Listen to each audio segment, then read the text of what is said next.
I'm Jack, And I'm Brenden, and we're coming to you from beyond the terrarium. where DIY meets naturalistic reptile keeping. Enjoy.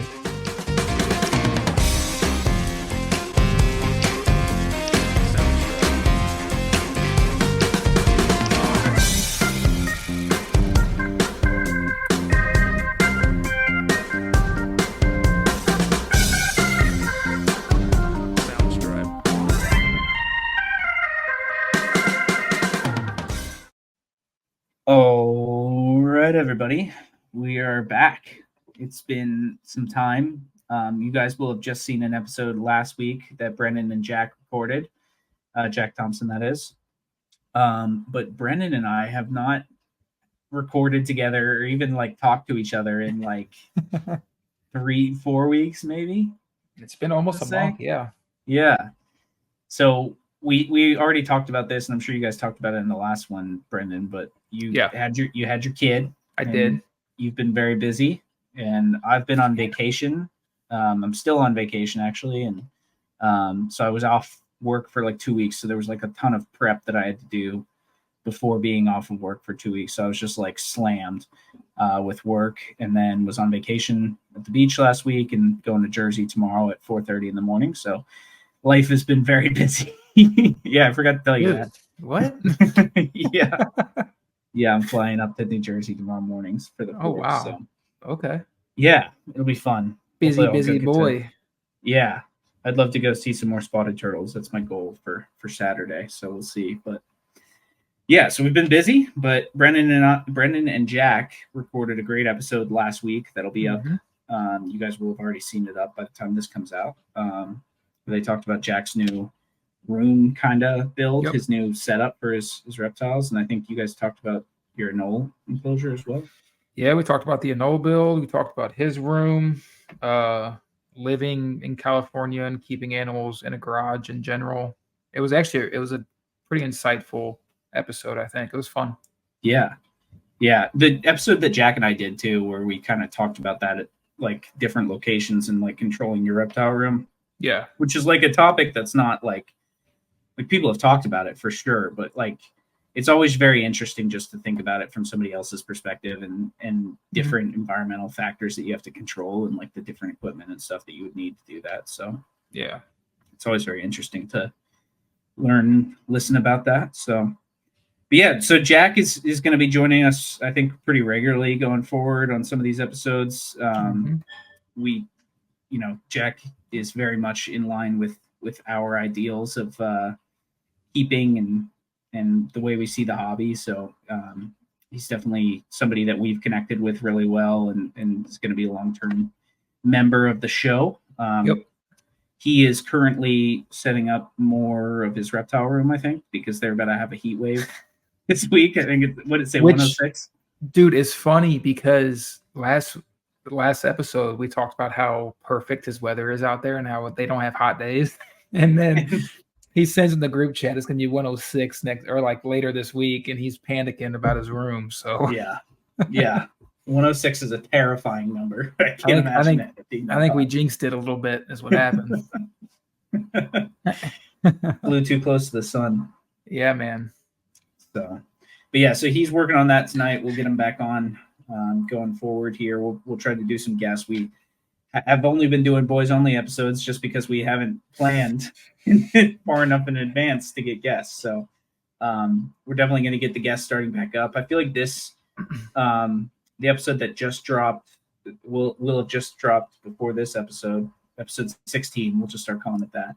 There you go.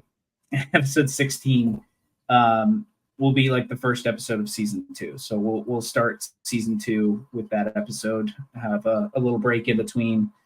So when you're seeing it on Spotify or Apple Podcasts, it'll be under season 2 there. But and so yeah, we're getting back up into things. I think dad life is you're getting used to it over there, right? I'm trying. I'm getting there. Yeah, it's crazy, man. That whole thing, we're gonna get into it for sure. I can't even imagine how kind of stressful it is to be dealing with that not dealing with that, but like, experiencing like a new member in your family, and then also taking care of, a ton of reptiles. So Yeah. I'd love to talk about that later. It's going somewhere with this, but that's where I was going. Back to regular scheduled programming. Yeah. Work should be normal for me after I get back from vacation.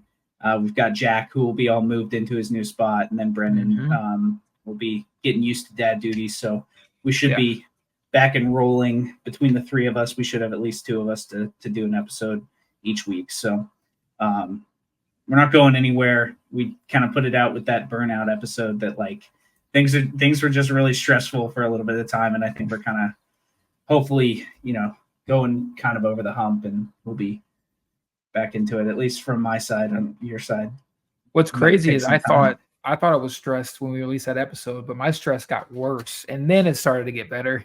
So we're seeing the light at the end of the tunnel a little bit. Yeah, absolutely. Summer is here now. It's very hot outside.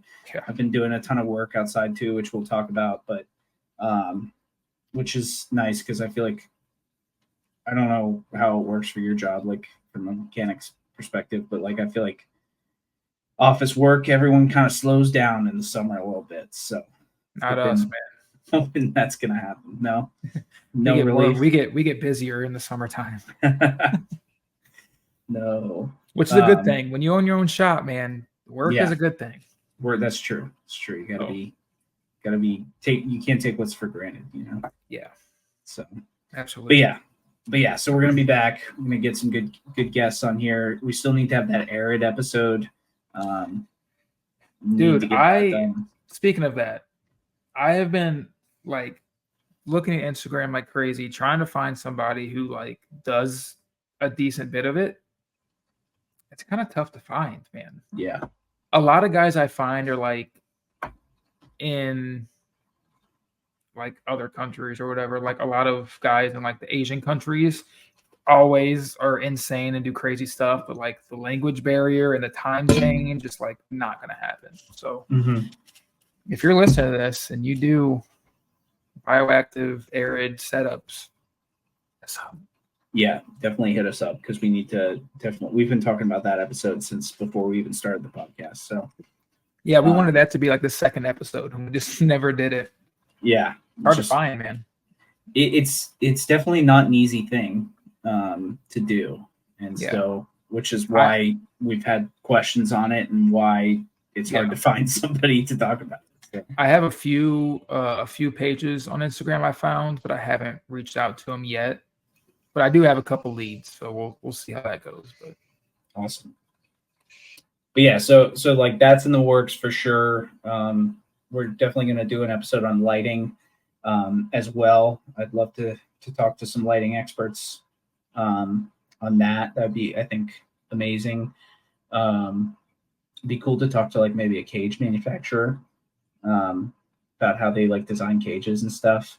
That'd be cool. There's a ton of stuff that we want to talk to people about and just get some different artists, as I'll call them, some people who we just admire their work. And so there's definitely a lot of those people as well. We just want to talk about their techniques and, kind of their artistic vision when they go into things and all kinds of stuff like that. So yeah, for sure. There's a lot of good episodes to come. I just really want to reiterate that we're not going anywhere. Just life came at us fast. So. Yes, it did, man. Yes, it did.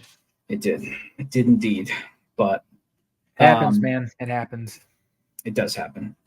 But that's why, we have no ties. We do this podcast for fun, and obviously we want to get it out every week. But if it doesn't come out, it doesn't come out. We'll warn you guys. But life definitely comes first. Yes, for sure. 100%. Life, animals, then podcasts. Yeah, top three, but it's third. Yeah, but yeah. I think I was just trying to trick you into saying that though, and you're fired because that's bad. It's bad. Podcasts above all else. Man, well, everybody, it was fun while it lasted. This will be my last episode.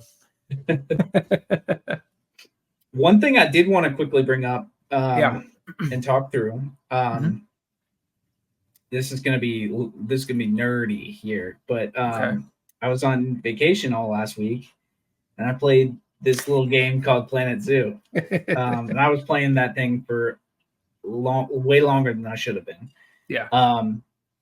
And I'm gonna get back to the reptiles here, but I'm sure a lot of us played Zoo Tycoon as a kid Mhm. because that was like the game. Yeah. And so it's kind of like a reimagination of that, but it's a lot better for building and all kinds of stuff from like a nerdy gaming perspective. But the cool thing that I found about it is the amount of inspiration that I get from the game to use like in real life. And I just thought I'd bring that up too, because it's kind of like obviously we do things a lot smaller than what you would do in the game, just because, Right. The standard thing you're building for, like elephants and lions and stuff in the game, but like the concepts are the same and how you like plant. And I think it's just cool to be able to have something where you can go experiment and it doesn't cost you any money and you can just like go have fun and experiment and then, take, even if it's just one idea that you had fun figuring out while you did it, and then you can bring it back to like real life. Mhm. I just thought it was cool and something that I thought I'd bring up because I feel like it's kind of in line. It's like Yeah, for sure. DIY on a computer. So You already know I enjoy it, so yeah, I play it on PlayStation though, so the controls are a little wonky and it's kind of hard to yeah, do stuff. I heard it's easier on a computer, but it's it's fun, man. It's a still good hard on a time. computer. It's still hard. There's It's too just many a keys. yeah, it's a lot to learn, man. Once you learn Yeah, it though, once you get it down, it's like it's fun. yeah. But yeah, dude. I had like 100. It was more like 40, but I had like 40 Galapagos tortoises, and I was having the best time. I was just farming them. It was crazy. I spent no exaggeration, probably 3 hours on a Komodo dragon enclosure. Nice, Last time I played it. nice. Man, it was too much fun. Like Christy came down and she's like, "Are you gonna like come upstairs anytime soon?" I was just like in it, dude. I was like building this massive Komodo dragon enclosure with like cool plants and stuff. I was like, "Nah, I'm down here for the night." See ya. Yeah.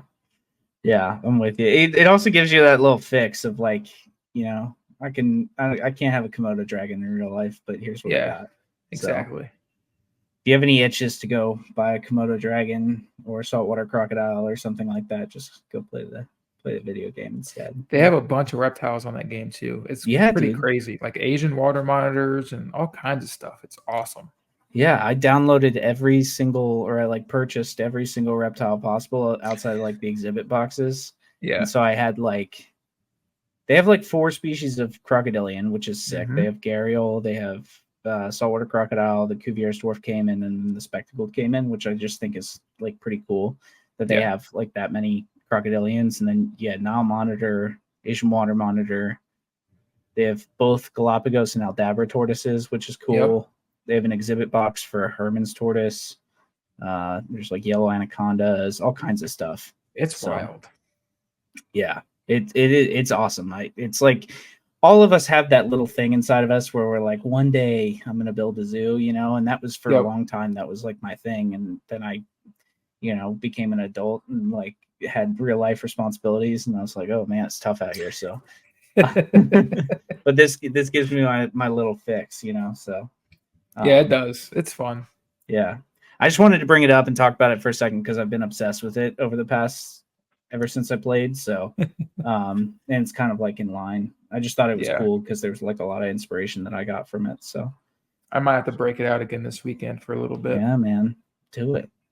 Build you a Kevin cage Yeah, man. with the dwarf caiman. Hell yeah. Yeah. So, but yeah, I just wanted to bring that up. But what's been going on, man? So you had a baby. That's what happened. Yep. We had a baby. Baby came into the You can world. probably hear her screaming upstairs right now. If you can, I apologize, but dad life. I don't know what to tell you. I cannot. Can't You're can't good. hear her? Good. She's losing it up there right now. Poor Christy. Yeah. She's a trooper, man. But I wanted to talk about like the transition from like being, just a dude to now being a dad and like still having all the reptiles and like how life has been managing all of that, because there's a lot of us, myself included, out there who have never experienced fatherhood and Yeah. have no idea about the level of commitment or responsibility that goes into it. And I definitely know the level of commitment and responsibility that goes into the reptiles that I have. Yeah. And so I think it's just something interesting to like talk through and like, what did you kind of expect? What's different? Like everything like that. Man, that's a loaded question. Yeah. Trying to think here. I mean, my expectations were fairly low. I usually go into pretty much any situation with low expectations.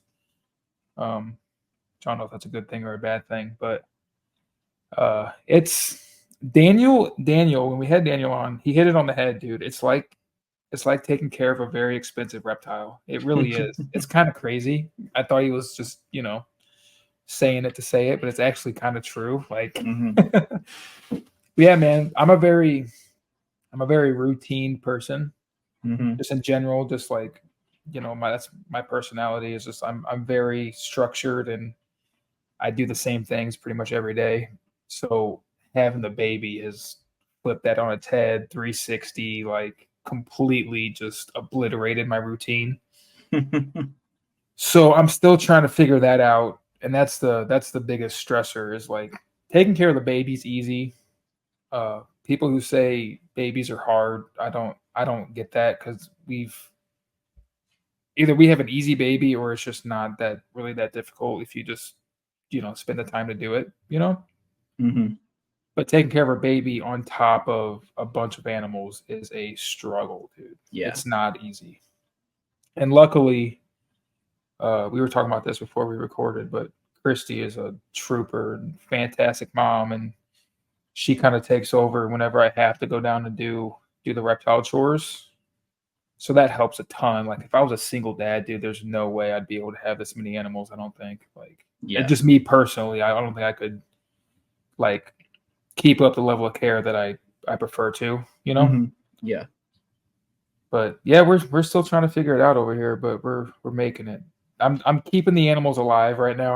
I'm trying not to do anything. I mean, I just did the annul cage, obviously, but like I'm trying not to do anything too crazy right now until we have like a solid routine with the baby down, and I know how much time during the week I have. Because I have reptile chores 6 days a week usually. I usually take like Mondays or my days where I just kind of check water bowls and stuff on the snakes, nothing crazy. But every other day, dude, I'm doing something. So we're figuring it out still, but we're making it. Do you think it would be any different if you just had snakes instead of lizards? Oh, it'd be way easier. Way easier. Way easier, yeah. Because like snake wise, you feed them every couple weeks, you change the water, you clean up poop, and that's pretty much it. Like you really don't have to do much with them. Yeah. But like the polychris need, like they eat 3 to 4 times a week now because I'm trying to get like I have the spray cycle down, like the quote unquote wet season down. Like they're getting sprayed like crazy. Their lights are dialed. Now I'm just trying to feed them pretty heavy to try to entice that breeding activity, hopefully soon. So like, I mean, lizards and geckos, you're not feeding them every other week, So especially like the baby leopard geckos, I'm feeding twice a week. I'm cleaning twice a week. Yeah, lizards and geckos are definitely a lot more work. But when you don't have a baby, it's not that big of a deal. But when you have, it's 8:00, and you're like, oh, bath time's in an hour. I have 3 hours worth of work I got to get done. It's like, man. Yeah. But yeah, no, I get that. It is interesting too, because it's like it brings up the thought process of like on one side you have like a fully automated process, and then you have like say we're looking at like a graph, right? And like the bottom axis is like level of automation, and then the top axis or the vertical axis is like ease of activity, right? And so it's like you can have like a straight line. So if it's like an easy activity, feeding the snakes every other week, right? That's an easy activity, can't really be automated. So it's like down in the corner of that graph. And then you've got like, I don't know, something like spraying the animals, which is more intensive, it takes a lot more time if you're going to do it manually. But if you automate it, then you're on the far side of the graph, and kind of creates a line in between. And then it's like, what can't even fall on the axis of level of automation? And that's things like that require bugs, like bugs just can't really be automated because it's a living thing that you're feeding to something else. Well, it's not only a living thing you're feeding, it's another living thing you have to keep alive. You have to make sure they're eating good. Mm-hmm. So like that just adds on top of it too. Like not only are you taking care of lizards and geckos, you're taking care of crickets and roaches and mealworms and grasshoppers and all this other stuff. Like it becomes a whole bigger thing. It's like if you're growing your own food or something. Yeah, exactly. So it's interesting too, like maybe, and obviously, like for you, geckos are your thing. So like, it's not like you're going to adjust your collection unless you needed to, just time wise, go and downsize or whatever, but you're not going to change what you keep. No. But if somebody's like kind of open to switching things up and they're about to have a kid or something like that, like, thinking about the animals you currently keep versus like what would be easiest for you to keep, as long as you still like want to keep the easy thing, like that's the key. Yeah, for sure. You got to still want to do it, but like just thinking about that can be helpful too, like. Yeah, and luckily, and I sat down before the baby got here and like really planned out and like really thought about, am I keeping everything? Like everything I'm keeping, is it something that I enjoy keeping? Is it something I see myself keeping long term? And is it something that I can fit into a routine with a baby? Was like my three criteria. And I love everything I keep. I mean, for the people who know me, if I don't enjoy keeping it, I don't keep it. Like I let it go to somebody who will enjoy it. And then like, cause like, man, if I just didn't do the leopard geckos, it would save me 2 days a week. But I love it and I enjoy them, and Christy enjoys them. Yeah. And they're kind of that thing that is paying for a lot of the stuff I do in the reptile room now. Yeah. I'm not getting rich off it by no means, but it does help. It does kind of cover the food bill and stuff now, which is nice. I'm at the point where I'm trying to fit it all into a routine that works for not only me but the baby and Christy, because it's not just me, it's not just about me. Right. So and I'm figuring that out, and it's getting easier as the days go on. It's just trying to find, because like obviously I have big plans still for the rooms. Like that's never going to change. Like I'm always going to be working on something. Right. But like right now it's just maintaining until, the baby's older and is kind of more self-sufficient, at least a little bit, Right. So that's where we're at currently. But yeah, I'm not, and I thought about downsizing before she got here. And I saw no point in doing so at all. So yeah, absolutely. No, I think it's just being realistic with yourself. And obviously it's hard when you're a first-time parent. You have no idea like the level of commitment a baby requires. And yeah, man, it's a lot. Well, welcome to Beyond the Baby, where we talk about baby care guide. Yeah, man. No, but like I mean, I feel like that's something that you almost have to experience and then adjust afterwards. But if you are like thinking about making a change or whatever, or like that what you have, I mean, there are times like if you had 40 more leopard geckos or something like that, or like I don't even know if that's a lot more for what you have, but like that's double, just like pretty much double what I have. Okay, yeah. So if you had like 40 more leopard geckos, like this might be a different conversation, where you're like, I mean, I just can't, I don't have time, 100%. So it's like, and that's something you would probably know before you had the baby, just because it was probably like, if it's hard when you have a baby, it was already hard before you had the baby. Like, Absolutely. Yeah. you know, For sure. Yeah. so That's a good point. Yeah. yeah. And it's just going to be harder. Like it was already hard. And so if something's currently hard, or like, like what we talked about in the burnout episode, like if you're Mhm. dreading doing it, like it's just going to get worse. So Yeah. And it's man, dude, I had something and it just like went away. Hold on you a got second. it. You got it. Oh man. Brendan and I are both running off 0 sleep, by the way. Yeah, So I haven't slept yet. and when I say 0, Man. I mean actually 0 hours Yeah. of sleep. On top of a full days of work. Yeah. At least for me. But Yeah. dude, I don't remember what I was gonna say, man. Oh, I got it. You got it. So I planned on I was planning a amphibian enclosure for a little Mhm. while, right?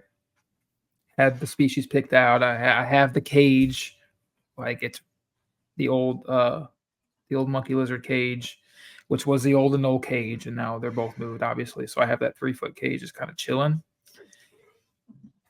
That's obviously not going to happen for a while. Like I'm at the point now where I'm working on like automating Yeah. everything. So like Yeah. I mean there's a few things I'm probably going to be adding to like the leopard gecko stuff, just like genetic wise, but like Yeah. that's nothing. 1 or 2 geckos isn't really going to change much.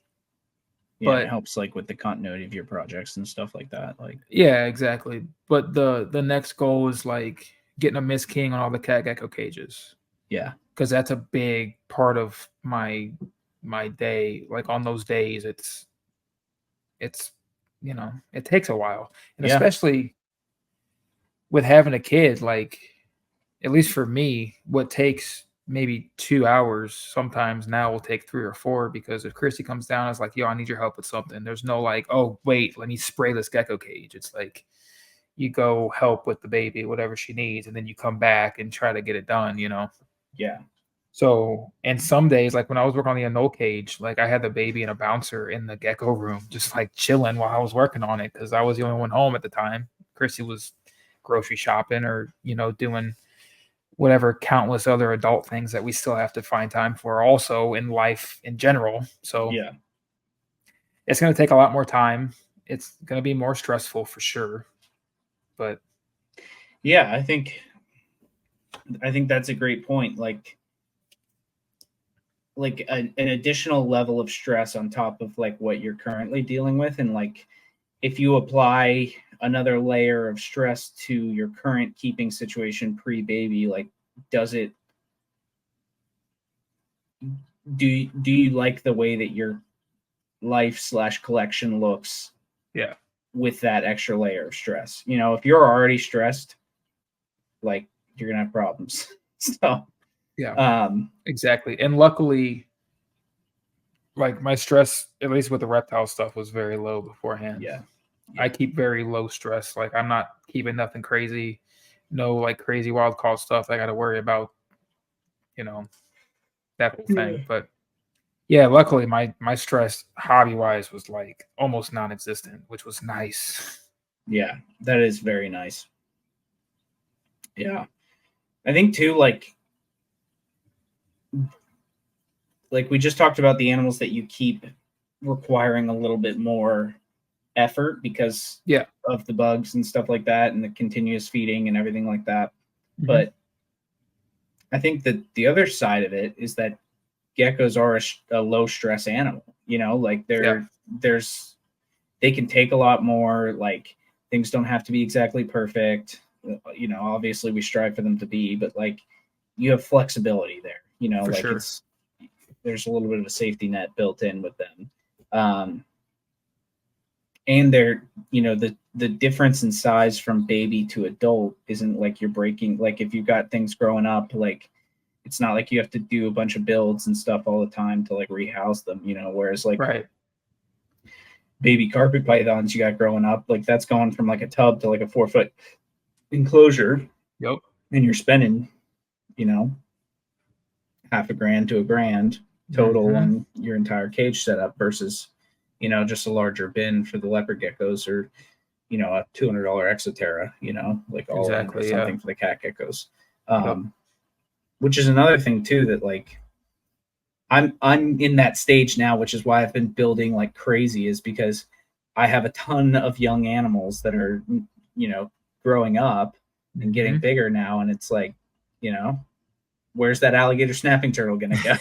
Exactly. And so, which is fine. Like I knew, I went into it knowing that I would have to do Yeah. this. It's just everything's happening all at once, so it's just a lot of building and stress, and like you don't Mhm. want that to be happening while you've got a baby on the way. Like you don't want to, like, basically, and this is like way easier said than done, but like if you're thinking, hey, I'm gonna have kids in the next couple of years, and maybe it's not always that clear, like when Oh no. that's gonna happen. but if like that's something that you're like you plan on doing, maybe just reframe your mindset of the animals you're keeping as well, and maybe you don't go get something that's going to get large. You don't go Yeah. get the Suriname boa, or the alligator snapping turtle, or whatever, something that's going to need a large space, even though it would be a baby in the current state, just because like you don't know what your finances and your life and everything like that's going to look like in 3 years, if that's something that you're planning on. Maybe instead of the alligator snapping turtle, you get a 3-stripe mud turtle or something, Right. smaller, Exactly. just less stress animals. And it's like, ball pythons, less stress animal. Yeah. The leopard geckos, like everything like that. It's just like you got wiggle room. It's not massive. Like it's, you could add another one tomorrow and it wouldn't break the bank and everything like Mhm. that. Like just be kind of considering that, and don't start maybe like a monitor breeding project or something like that right before having a baby. Like I was planning on doing before we found out Chrissy was pregnant. I'm so glad, dude.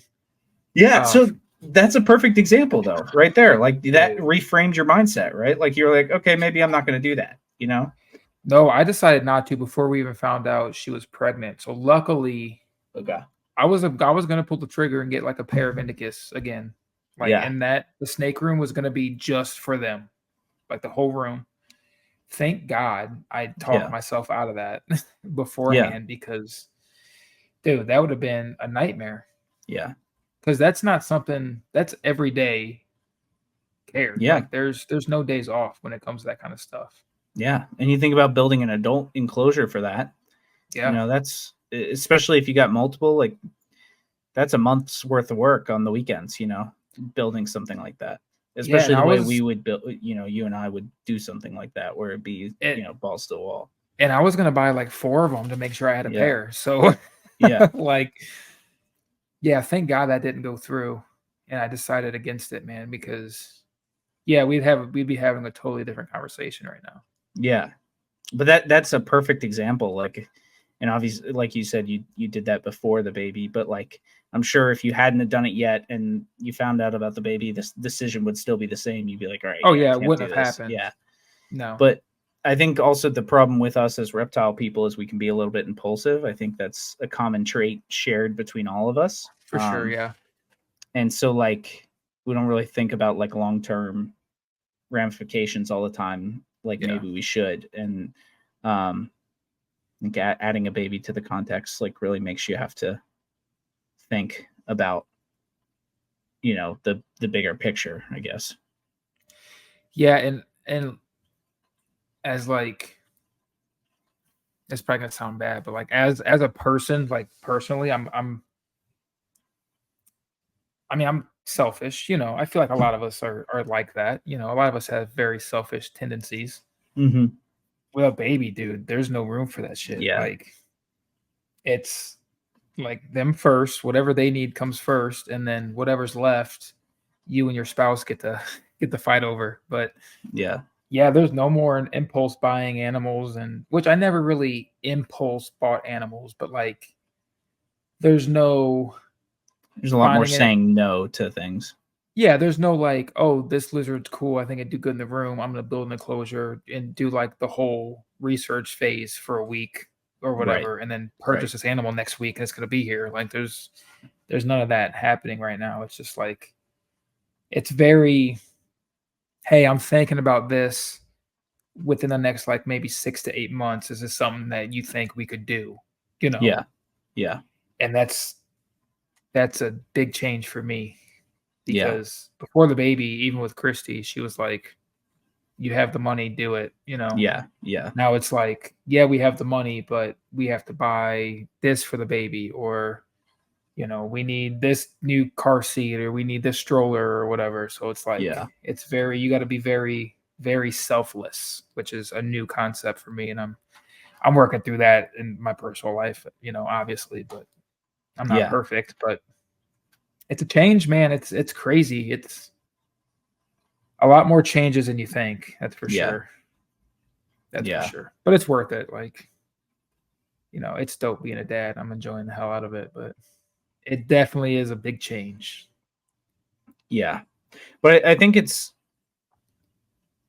like we're talking about a lot of stuff where we're like, hey, this is what you need to plan for, or like, don't do this, Yeah. don't do that, or whatever. But like, I think the other side of things is like, you're doing it, you know, like you can be a Yeah, dad and have reptiles, and like, for sure.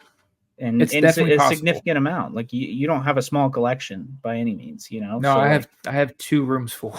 yeah, Yeah, and I have a labor lot. intensive animals. It's not just Yeah. snakes and stuff.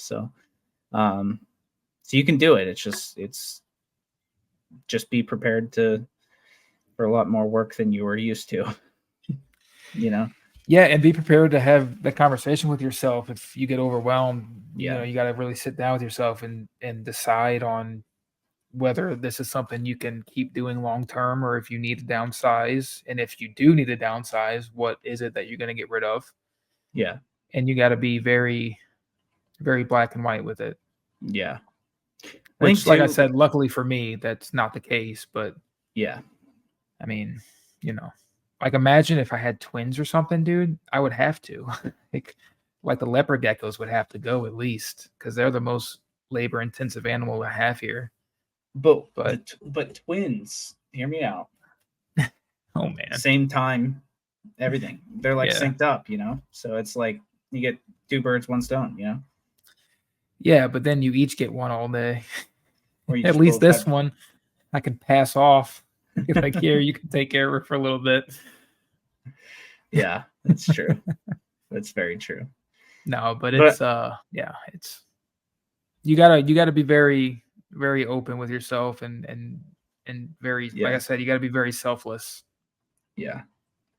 But I think too, like I think another piece of this conversation is like how to set your collection up like from the beginning so it's like less work anyway, so you're doing more of like what you enjoy, which is, you know, Yeah. for us like building the enclosures or like, you know, watching the animals or like whatever, but you have more time to do that kind of stuff Mhm. versus like the monotonous tasks that um you'd rather be just watching or, you know, Yeah. like not having to do stuff. So like setting your room up and your collection up so you're able to automate as much as possible, Mhm. and just really saving yourself time, or just having a really small collection and spending all the time doing all the manual things, you know. But Yeah.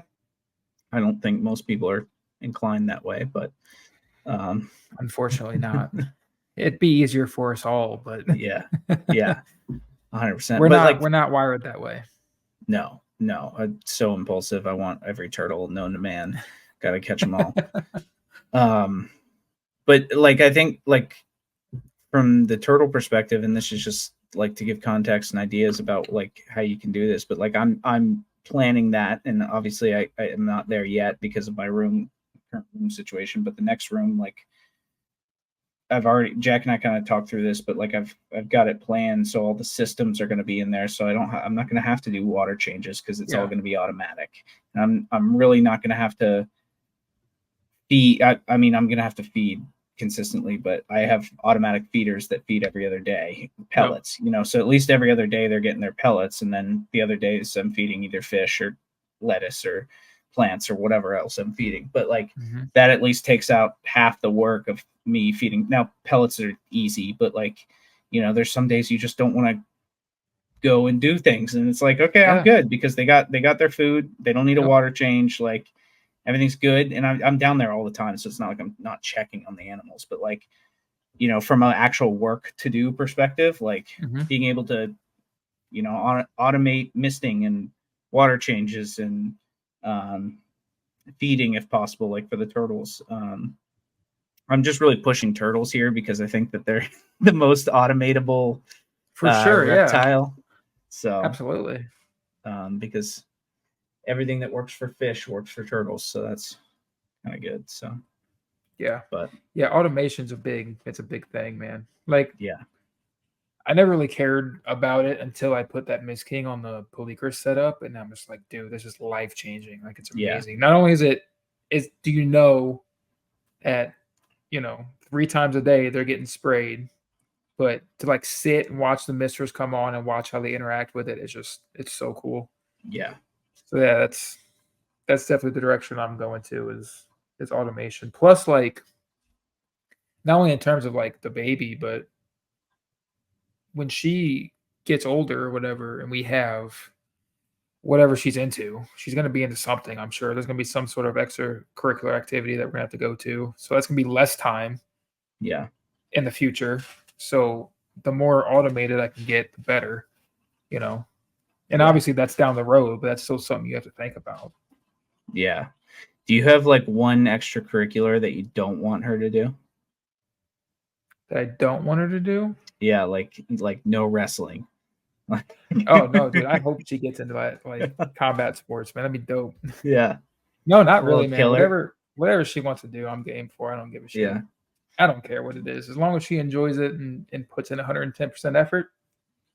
Have at it. You want to play football? Go play football. I don't care.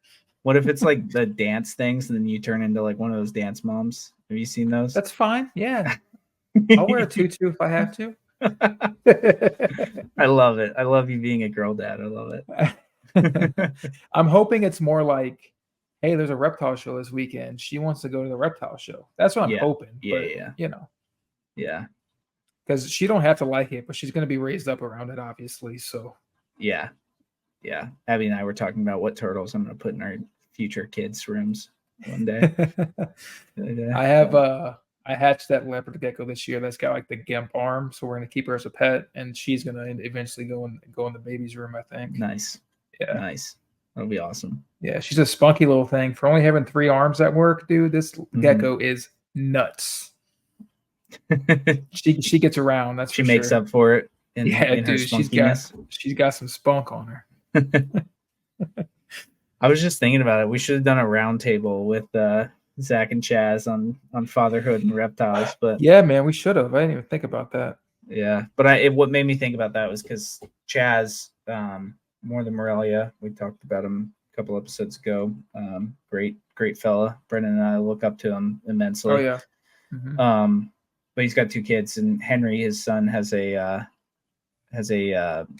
king snake and some frogs, I think, in his bedroom. And every time I'm over there, he's always like, I got to show you my snake and my frogs. And he's so excited about it. And I think there's something to be said about having wildlife in the room with your kid, for them to be able to experience every day. Yeah. Like Henry's going to be so into snakes. I can already tell you that. Like that he's gonna end up one of those like 13-year-old prodigy kids. I already see it. Like he's gonna be that guy. Yeah, absolutely. Like he's gonna be breeding all the crazy stuff as a teenager, because especially having awesome Chaz the dad already. Like, yeah, it's gonna be insane. But that's another thing, dude. 2 kids. Like I'm struggling over here with 1. Yeah, I don't know how they do too. Yeah. They say the second one's easier, but because like you already kind of get the gist of like how to take care of them. You pretty much already have everything if you get lucky and have like 2 girls or whatever.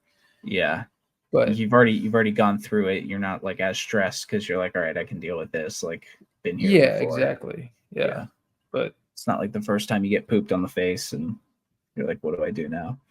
Man, I haven't had that happen yet, luckily, but I have been projectiles spit upon once or twice. Oof. I think there's something about parenthood that makes you come to terms with all bodily functions that humans have. Yeah, man. There's no space for being squeamish. Yeah, it's just not. There's no time for it. What do you think they did with babies like back when they were like Neanderthals? Dude, I think about that a lot, actually. I don't know. And you think they just threw them out in the snow and they're like, go pee? Like you're doing for your dog or something? I don't know, dude. I guess they just like went in their little loincloths or whatever. Yeah, it's wild. They wiped them with the leaf and pushed, go figure something out, I guess. I don't know. Yeah, we need to talk to a anthropologist on the next episode where we learn about. Let's have John Hancock on and talk Yeah, about man. how babies used to poop back in the day. That's the only question we ask him. We just spend 2 hours 2 talking hours. about the functionality of baby pooping. I did see a wild statistic the other day that was like average age of babies being potty trained in the US for like the last 50 years or something. And babies used to be potty trained like 6 months old. Yeah. Which is crazy. And now I feel like, I guess what I was reading in the comments were that, and this is all comments, so I have no idea, but big companies created diapers and then diapers became like a thing. But before diapers, like obviously there was something before they were potty trained, which, we got to talk to the anthropologist to figure out what that was. But once diapers came, they're like, oh, we can leave them in this for longer, which is crazy. Pretty much. Yeah. Yeah. It's insane. It's wild. Dude. But yeah, I just wanted to talk through that because I think it's a valuable discussion to have. For anyone, thinking about having kids. It's an ever-changing I feel like it's never going to be stable, if that makes sense. Like it's always going to be changing. Yeah. So you just gotta be along for the ride, man. And if you're like me and very, very routine, drop that shit quick because there's no room for it. Yeah. So how does that go? I don't know. I'm figuring it out myself, but I'm sure you guys will fall into a routine as like things become more normal. It's like I have no idea, obviously, because I don't have a baby, but I have an assumption that like there's a lot of change happening with the baby, like a lot. Yeah, man. Like quickly too. Yeah. Like day by day, it's different. Yeah. So you can't like settle in. Whereas I feel like you get a couple months in and then it's like, okay, things are slowing down a little bit as far as like changes that you need to make with the baby. They're growing still, but like, the routine becomes more the same, and this is just me talking out of my ass because I have no idea. No, you're spot on, man, because like the newborn phase, which is what we're in right now, she's almost a month old. It's pretty easy. Like she sleeps most of the day. Yeah. And then she eats, she sleeps. We got to change some diapers here or there. We give her a bath every now and then, and that's pretty much it. Like it's pretty simple right now, and it's only going to get harder, I feel like, once they're moving around and like exploring and wanting to, really destroy stuff. That's, I feel like, when it gets crazy. Yeah. You just got to get one of those backpack leashes,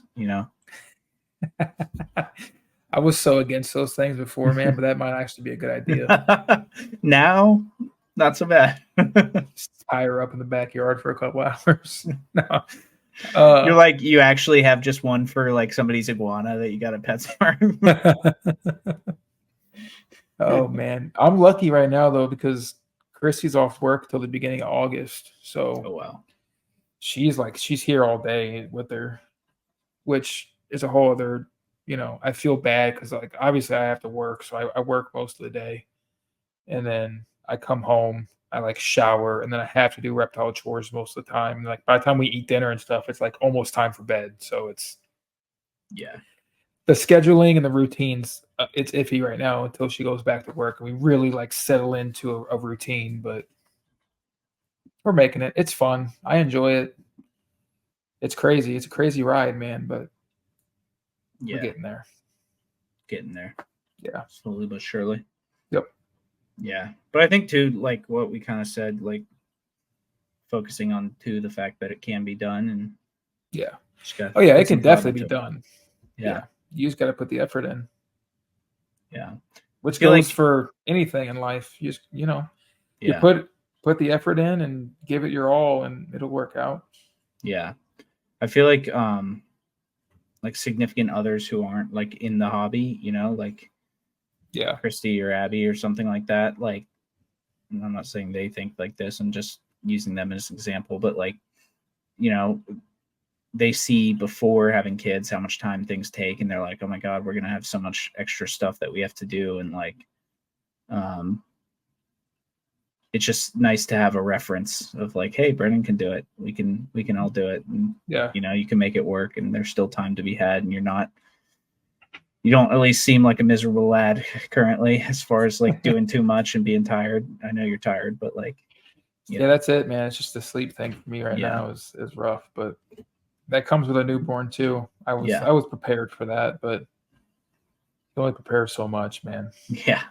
And plus, like working in the heat all day takes it out of you too. And like, I'm trying to like behind the curtain a little bit, behind the reptile thing. Like I'm trying, like I got back to the gym recently, so I'm like trying to work out and like get healthier. It's like, man, there's no time for any of this, but you got to make time to do all of it somehow. Yeah. Yeah. I want to get back in the gym too, man. That's some, because it's always like the last thing that like isn't truly necessary. And I would argue maybe it is necessary for 100%. your day, but like, that's the thing that is always like, I've got everything else has to be done. Like there's no question about everything else. And it's like this one, you know, the gym is like the one thing that can get pushed. So it's like finding time and prioritizing it, which is the same with everything else. It's just prioritizing and scheduling and routines, like you said. Yep. That's it, man. Yeah. Finding the time. Yep. Time management. Time and space is like the thing that I definitely didn't understand as a new keeper, you know, like when I first got into this, it like the concept of like this reptile adds like getting, you know, whatever, getting a new carpet python adds incrementally like this much more time per week, this much more space in the reptile room, full grown 4x2. I mean, I would consider that kind of like the minimum for for sure. Yeah. And so like 4x2 is like that's a huge enclosure for your reptile room, you know? And so space is like, you know, a thing. Yeah. It's just something that you don't like think about because it's like hard to understand like the incremental piece of it, you know? Yep.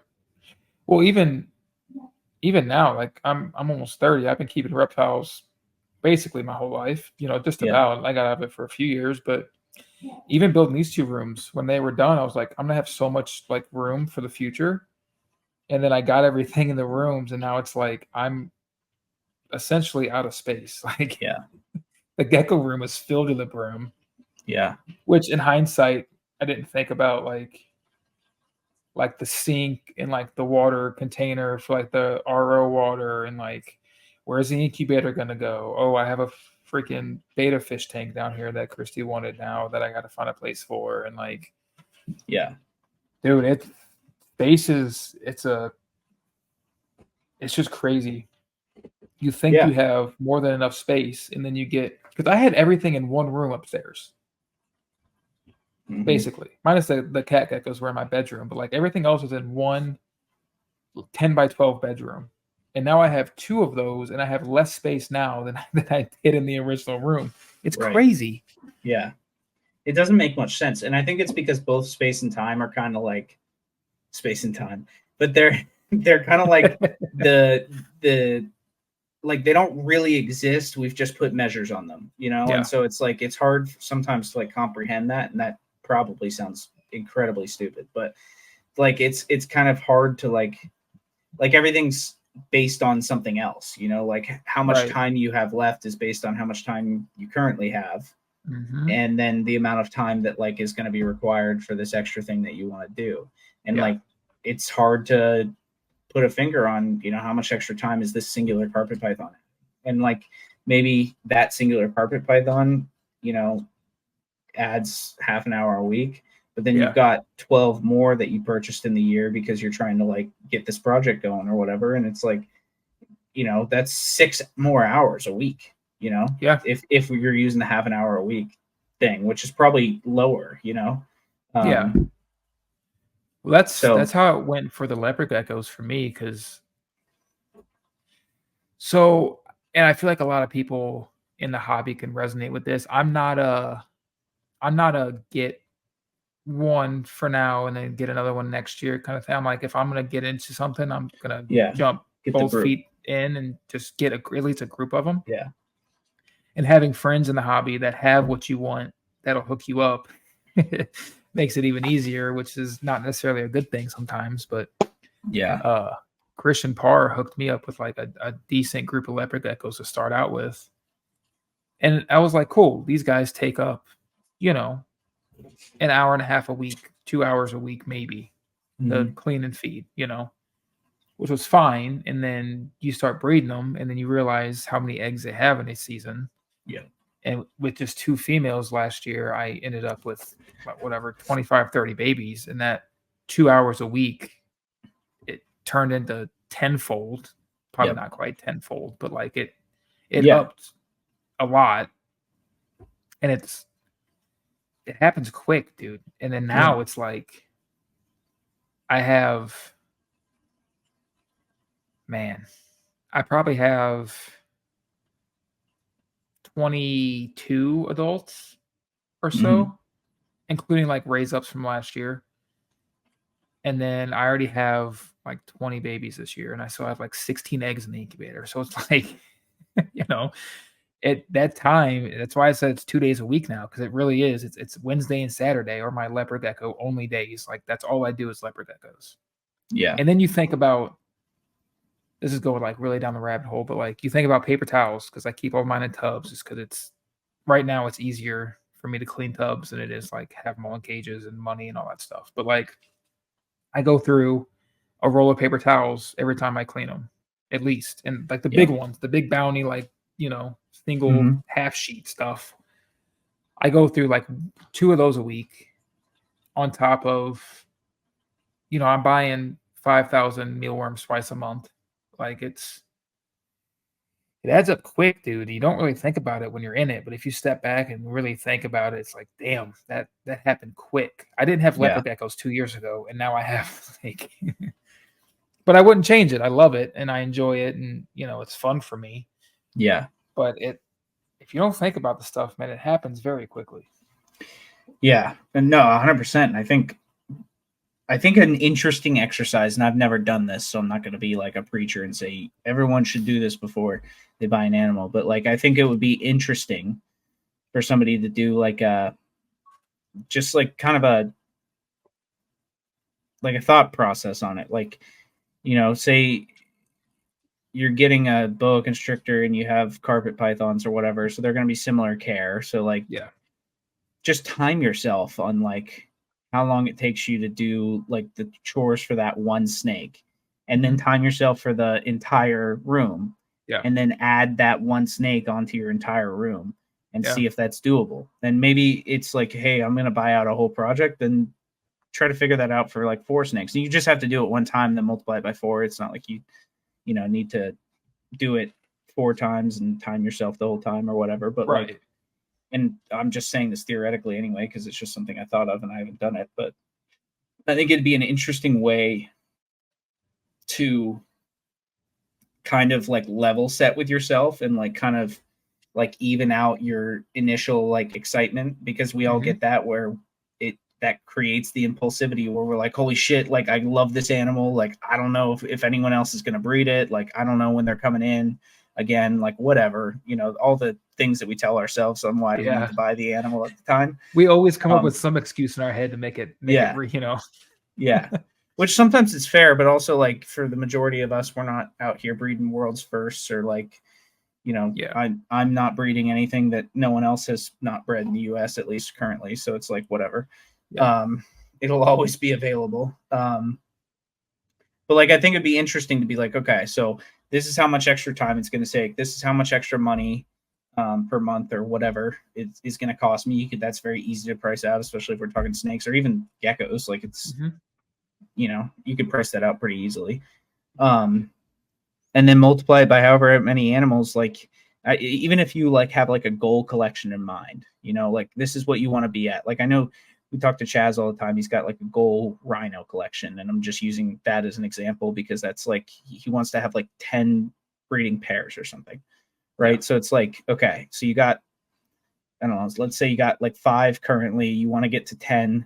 How much extra work, like time, money, and space do you need to make that happen? And is that something that's doable for you? And if not, then maybe just adjust your goals. And it's like, you just got to come to terms with what you got. And sometimes that's hard for all of us to do, including myself. So not trying to talk from like a high horse perspective because I'm there with everybody else. I'm just same.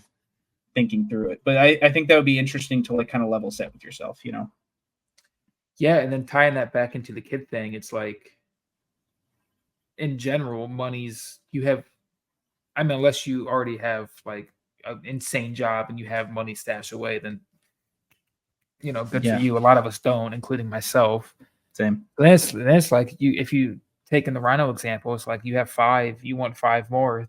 In my mind, it's like, how many hours of work is that going to take? Like my job, like that I get paid for, like how many hours of work is that going to cost? And that for me puts a lot of stuff in perspective. 100%. And then it's like if this animal is going to cost me 40 hours a week of my time or of my like work money wise, it's like, man, do I really need that? Yeah. Got to do the cost benefit analysis, but it's like this on the same wavelength.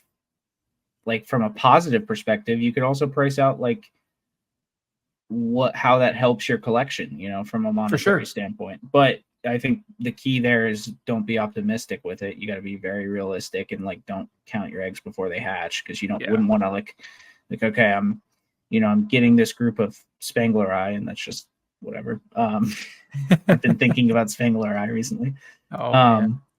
But like, so I'm getting this group of Spangleri, right? Like I'm getting 5 adults, 2 males, 3 females, whatever. They're gonna produce 5 eggs a year, and that's gonna net me, $6,000 or whatever. So all theoretical. But like you also wouldn't want to be like, okay, $6,000, like they'll pay for themselves in like 2 years or whatever. Like you don't want to do that. You're just trying to understand, like, okay, for the leopard geckos, you can probably come up with an average number of eggs. And even if they have a bad year, like whatever, on average, this is how many eggs they're going to have per year. You can kind of be like, okay, that brings my feeder bill down to $20 a month or whatever it does, like that makes sense. And with the amount of time I'm spending, like it all makes sense there. But it's just allowing yourself more information and more data to like make a informed decision. I guess this whole section is just about impulse buying. Yeah, man, we kind of went down the rabbit hole, but it's a good conversation to have, though. You just got to be realistic with it, and it's hard to do that sometimes, especially for me personally. It's tough to be like, like exactly like you said. I can use my leopard gecko season this year as an example. Like I was expecting 40 to 50 babies this year, and my season was shit. I had a lot of infertile eggs. A lot of eggs went bad. So if I was banking on that to pay for something, I'd be screwed, which luckily I don't have to do that. This is fun for me. It's just, something I enjoy doing. The money is just like an extra benefit. Right. But, and that's a whole other thing too, because like the more so what I was saying wasn't necessarily from a business perspective. Like I think a business perspective is like a whole other thing. Cause then like you said, you're relying on the money, and so it's a lot different. I'm just more so saying like, on average, this can help me pay some of this or whatever. And if it doesn't, it doesn't. But like, so I don't know how we got on this topic, but it's a good one. No, I think it's good. I think the other thing too that you said that, like, it's hard to make these decisions, and it's even harder like when you're not making it on anything other than like, hey, I want this animal. And you're not like looking at anything else, because like unless you like take the time to figure out the time, money, space that it's going to cost you, you don't know. Like there's no way to just guess. I mean, you could get somewhere close, but then you still have to take the time to figure that out, like for sure. And if you're not doing that, you're not making a decision based on anything other than like you wanting the animal, which there's nothing wrong with that, because I do that all the time. Same. But I've done it countless times. I'm just saying from like a perspective of like just providing yourself with more information to make an informed decision. So. And also keeping similar things helps a lot too. Like I know we have this as like a topic that we're eventually gonna touch on is like the how to like the building an enclosure for a specific species or whatever we're gonna decide to talk about, however we're gonna do it. But like for me, it's easy because everything is basically sort of kind of in the same tropical climate. You know what I'm saying? Mm-hmm. Which makes it a hell of a lot easier to keep all this stuff too. But 100%. Yeah. that popped in my mind when you said that about the room or whatever. But Yeah. But it's back to like the same thing with the automation. It's like, where can you gain efficiencies, yeah, And it's like, hey, I don't have to maintain thermostats for all my animals, and because my room is just ambient, which yeah, that's a whole other conversation about what species can do ambient and everything like that. yeah, But like, you can gain efficiencies that way. You don't have to deal with all these thermostats, and when you set up a new animal, you're just setting it up. You don't have to deal with heat or anything like that because everything else right, is the same. yeah, And I think this is why racks are work. yeah, it's you gain efficiencies that way. You just do. Yeah. And there's other things that are lost, but like there's efficiencies there, and that's why people who do this for a living use racks.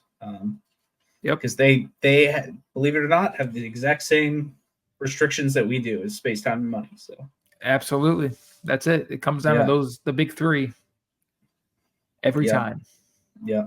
Which is exactly like all three of those things are impacted by having a kid too. So it's like 100%. Those directly like, yeah, I don't want to say butt heads, but they're at odds with each other of like priorities. And obviously the baby is always priority. So then it's like, where can you sacrifice from the reptile side to like make it work? Or maybe you don't have to because you're already in a good situation beforehand. But yeah, yeah. Luckily, I'm in the latter situation. I didn't have to really sacrifice much, minus like like plans this year for the reptile stuff. Obviously, is minus like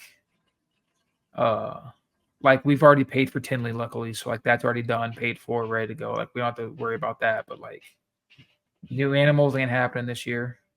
Well, they were going to, but then that situation kind of went downhill too. We can talk about that if you want to, but I don't think I've talked to you about that yet, actually. But we haven't. The cat geckos.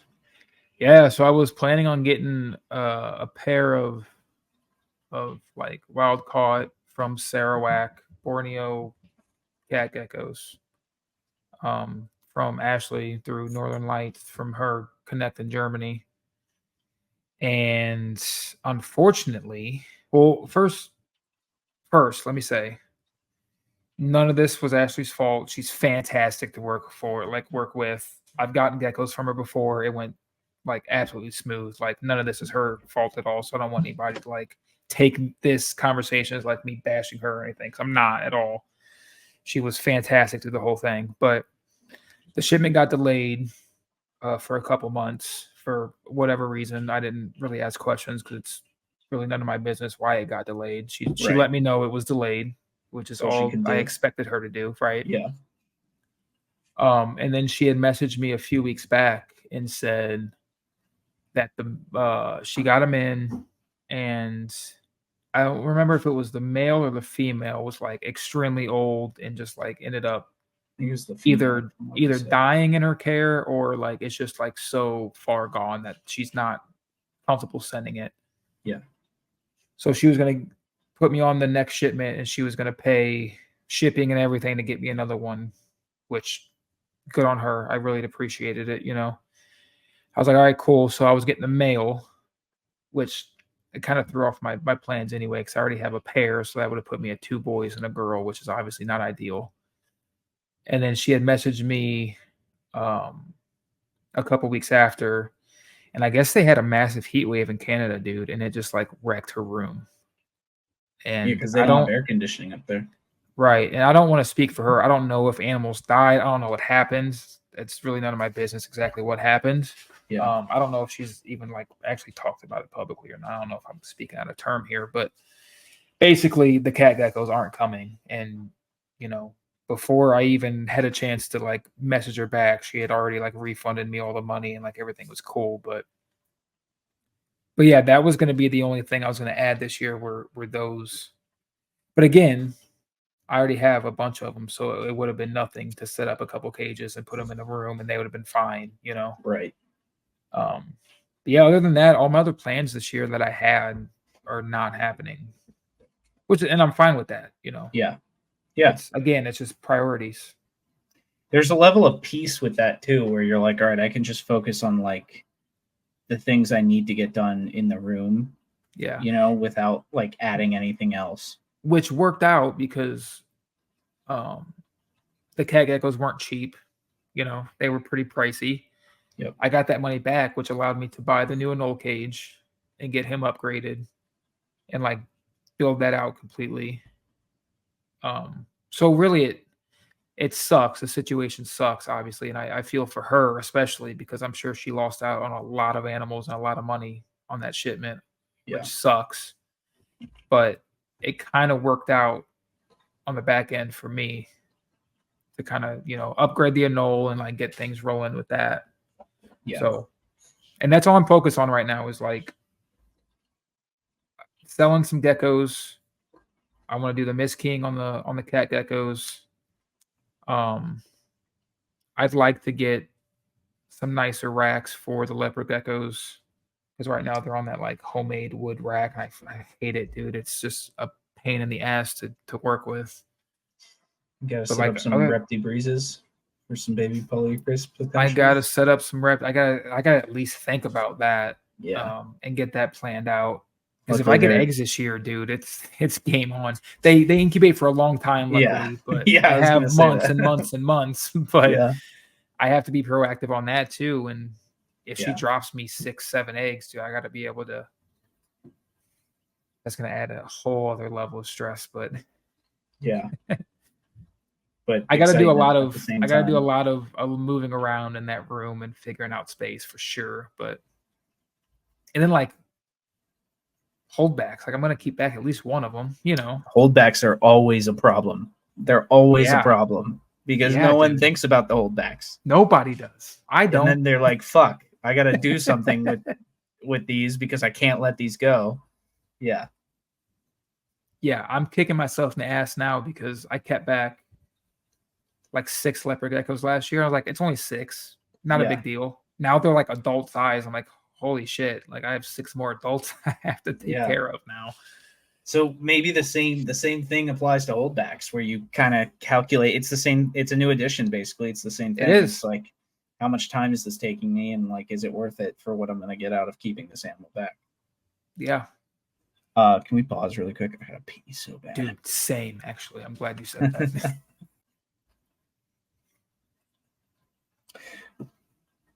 But yeah, so the holdbacks, you gotta like think about them in the same way as a new edition, just because it's the same thing. Like it's a new animal that you didn't have previously, or it was a baby previously, and now you're gonna Yep. keep it long term. And what's the impact of that?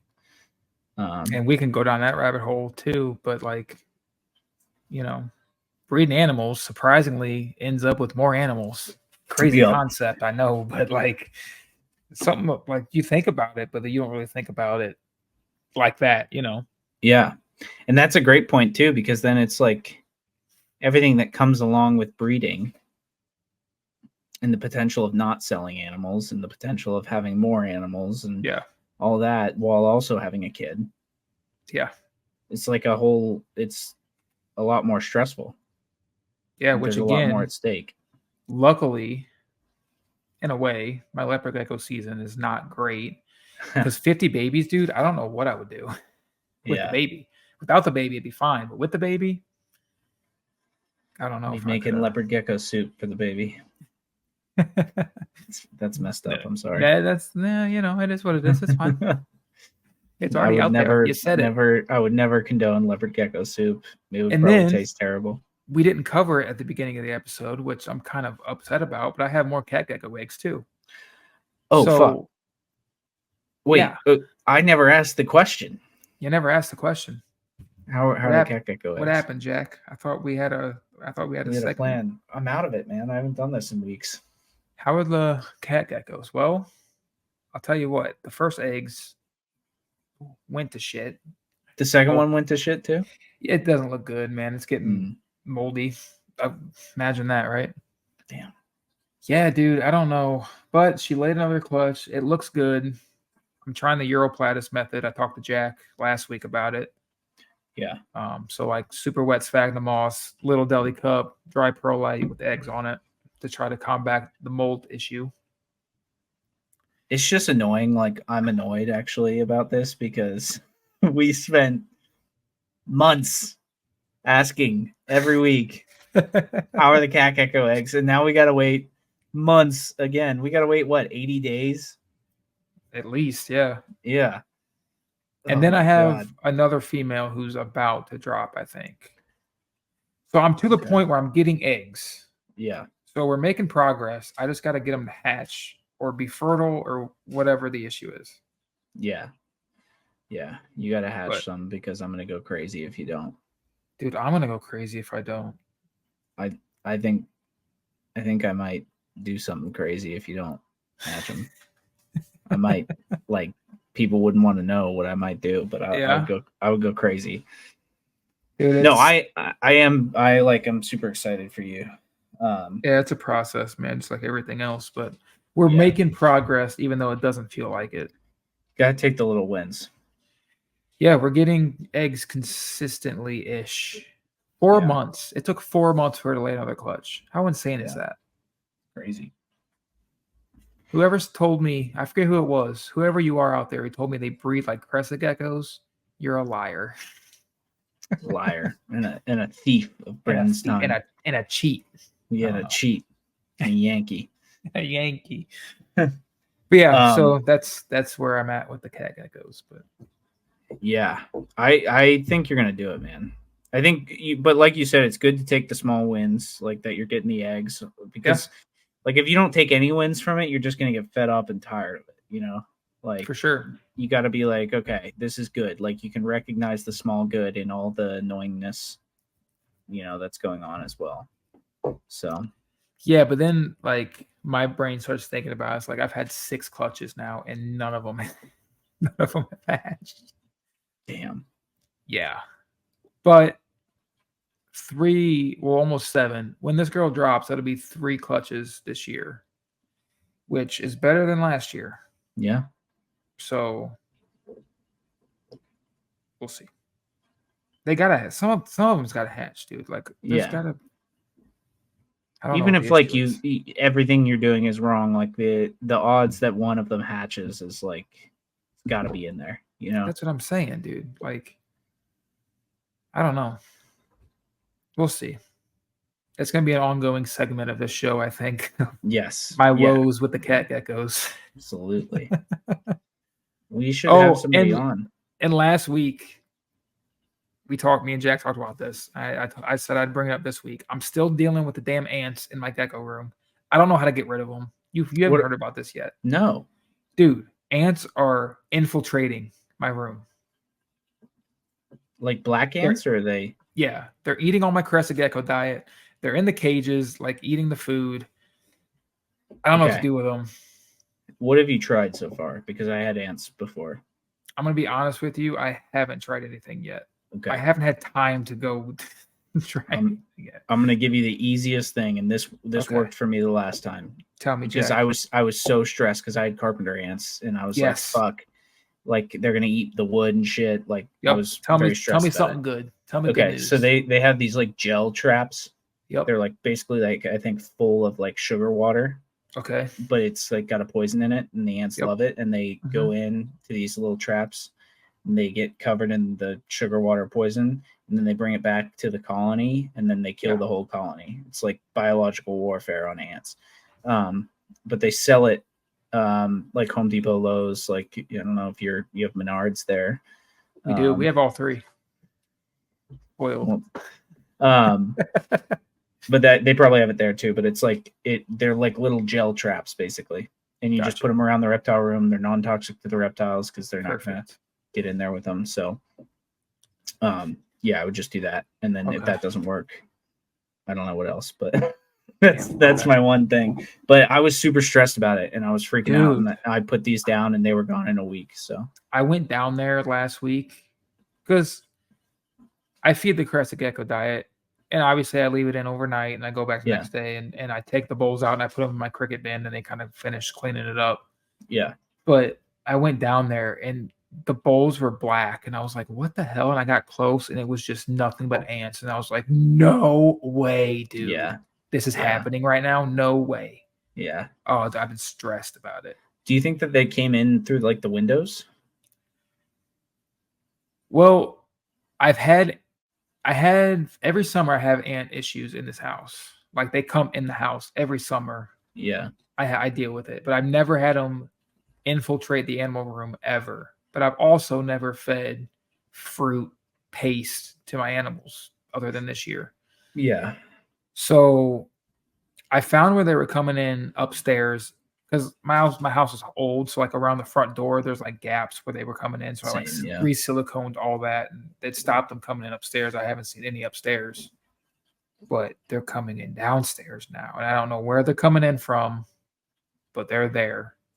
So I just put more crested gecko diet out tonight. I'm gonna go after this. I'm gonna go check and see because I haven't really seen them because I've been just feeding them crickets for now, just because I didn't want them fucking being all over the place.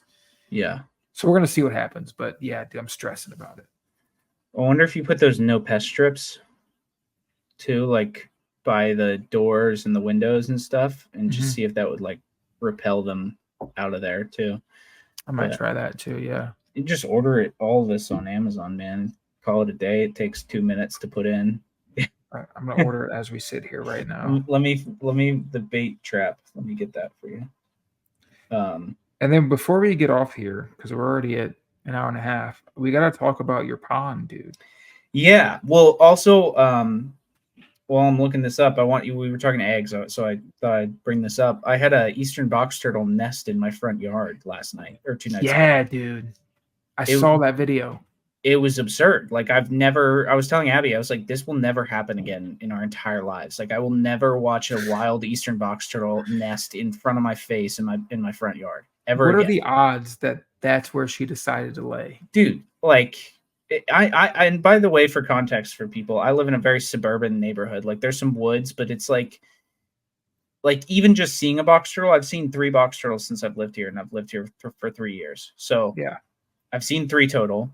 And then this one comes and nests in my front yard. Like, are you kidding me? I was putting stuff away. I was like, I had a bunch of shit on the front porch. I was putting it away, and I came back up on the porch, and there was this turtle sitting there staring at me on my front porch, and I was like, "Hello, what's up?" And she was like acting weird. I was like, I don't know what's happening with her, and it was kind of like raining a little bit, and then she was like digging, and I've like got these like rocks basically. Yeah. She was like digging in the rocks, and I was like, is she gonna like lay in the rocks? And she dug like a full. That's the video I put up. Is like she dug like a full test hole. I just found them, so I'm sending them to you. She dug like a full test hole in the rocks, and then she was like, nah, I'm done with this. And then started like wandering all over the place. And I was like, I don't know what you're doing, darling, but like middle of my yard is not going to be a great spot. So it stopped raining, and because it's so hot here currently, it dried very quickly. And so I feel like she like had the time frame in mind. She was like, okay, it's raining. Like the ground's going to be a little softer. Like I'm going to dig my nest now. Mm-hmm. And once it stopped raining, it seemed like she was kind of like, oh, what do I do? You know, she was like kind of being a little frantic, which is funny to think about from a turtle. But she's being a little frantic. So I was like, I wonder if like the water is what she wants. So I turned on my hose into like a sprayer, kind of like rain droplets kind of vibe. I was just pointing it up in the air, you know, with my thumb over it and letting the rain droplets kind of fall down. Yeah. Like away from her. I wasn't doing it on top of her, just in like an area that I thought was better than like the middle of my yard, over this like garden bed I have. And she like beelined it to the water. Like as soon as she saw the water hitting the ground, she was like, yeah, that's where I want to be. And immediately went over to where I was like spraying and then started nesting next to this rock in this planter area, which is why I couldn't film it because it was like there was no good angle. And then nested there. And I was like, this is So insane. crazy. Like, and it was cool seeing like just being able, like, I feel like now that I've had turtles for as long as I have, I'm not going to say I understand them because that would be, I don't. But like, I feel like I kind of know what they're looking for now. And so just being like, wow, I like, and I'm not going to say that that was exactly what happened, but you know, from my point of view, this is what happened. That she was like looking for the water, and it was just cool to see like this wild animal respond to like me assisting it, basically, you know? Yeah, man. So, the eggs still like aren't in a great spot, and I've been like debating on whether or not I'm gonna pull them out of there and incubate myself and then release the babies, but I might just let them go. You know, she knows best, but they're in my front yard, and the woods is like pretty far away, and then everything else is just like people's yards and like dogs and stuff. So not super jazzed on that, you know? Yeah. I mean, you may be better off to incubate them, I think. I know, that's what I've been thinking too. And it could be kind of fun. And I would keep them separate from the reptiles and stuff, you know? Of course, yeah. Yeah, there would be no like contamination, but I Yeah, don't know. it'd be a cool little Yeah, it'd be fun. experience. It'd be fun. Incubate them, watch them hatch, let them go. Yeah, I want to talk to Nick Brewster about it and see what he thinks, because I feel like he would be a good resource on the subject. Yeah. Just because that's what he does, basically. Not basically, that's what he does professionally. So yeah. So I might talk to him and just see what his thoughts are on that. But it was such a surreal experience, man. I was like, this is, and just knowing too, like I said, that it's never gonna happen again. Like the fact that she came into your yard being such a turtle nerd. I know. She has no idea. Like, I know. She could not have picked a better yard to go to. I know. It was, I was like, what are the odds of this happening too? It's so crazy. So, which is also like, and I don't think I mentioned this on the podcast, but I told you guys in the group. I had an Eastern box turtle. God, my story with box turtles has not been great. I had one 2 years ago that I had for a long time. That was a rescue. Somebody brought it to me. Didn't have coordinates of where they got it, and so then it was like the turtle that I had, because I had nowhere to put it, like back, because they've got, box turtles are really specific with like habitats. Like they need to be where they grew up, otherwise they won't survive. So you can't just like release them. I mean, they could survive, but anyways, so I had that one. I built this awesome outside exhibit for it, and this is where my woes start to begin. There was an accident with the netting, and so the turtle, my first box turtle, Petrie, ended up getting caught, his foot in the netting while I was out of town for the weekend, and got caught in the sun, and basically just got too hot and died. Which is, all of this is so messed up, and it sucks talking about it, but I think it's important to talk about. And so like I learned a big lesson there. And so like basically a week later, one of our buddies, Zach, he had a local friend here whose dog like chewed on a box turtle like a chew toy, and this turtle was like destroyed. Like it was like infections all over and completely chewed up, and it was not in a good state. So I took that turtle in, and I was like, okay, I guess I have a box turtle again. So which was cool, and I never would have taken it from the wild just to have, it was only because of the situation it was in. It needed medical attention. And my intention was always to put it back where it was, but its shell basically never healed. And so the way that box turtles protect themselves is they go into a box. and because of the way that the dog had chewed on the shell, it couldn't go into a box at all. Like, so it was like completely vulnerable. So anyways, I ended up keeping that turtle, and that turtle, I think, escaped, which is really unfortunate. But the exhibit that I built, the enclosure that I built, apparently is not secure enough. And so not turtle proof. Not turtle proof. And so I've had 2 issues with it, which is really unfortunate, but I I think it's valuable to talk about. And so, I have like a really special relationship with box turtles because I have had these experiences with them that haven't, been great, but I've also had wild encounters with them. And they're probably the most beautiful turtle in the US, potentially the most beautiful turtle in the wild or in the world. Yeah. They're just insane. And I love them, but they don't make great pets. They make terrible pets, actually. They're probably the worst turtle pet you can get. Hey, now, don't try to talk me out of it. Well, I say that, but it's also like a level of like expertise, like they need like specific requirements. But anyways, don't know where I was going with that, but it'd be fun to experience some Eastern box turtles again. But if I do, it'll either be a rescue situation or a captive bred one. But, for sure. But yeah, it was just really cool to see that happen and that female do that. And just out of this world experience for me. So it's a once in a lifetime thing, man. Yeah. It's so cool. Yeah, like that will never happen like that again. I won't say I'll never see an Eastern box turtle nesting in the wild again, but I mean, even that's unlikely, but never in my front yard again. No, not unless you build an enclosure for them in your front yard. And even then, you probably won't see it much. Yeah. It's so crazy, man. Just absurd. But yeah, so I've been working on a turtle pond, and we've talked about it for a couple of episodes. It's taken me forever because I have no time. Imagine that. Yeah.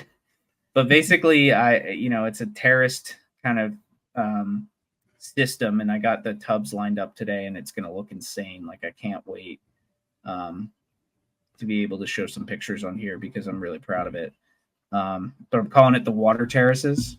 Nice. It's like kind of a terraced like water feature. It's going to have 3 waterfalls in it, or like fountains basically. So there's a bog filter that flows into the main pond, there's an upper pond that flows into the main pond, and then there's a waterfall that goes into the upper pond. And so you'll have like sheets of water coming from everywhere. You'll have plants growing up.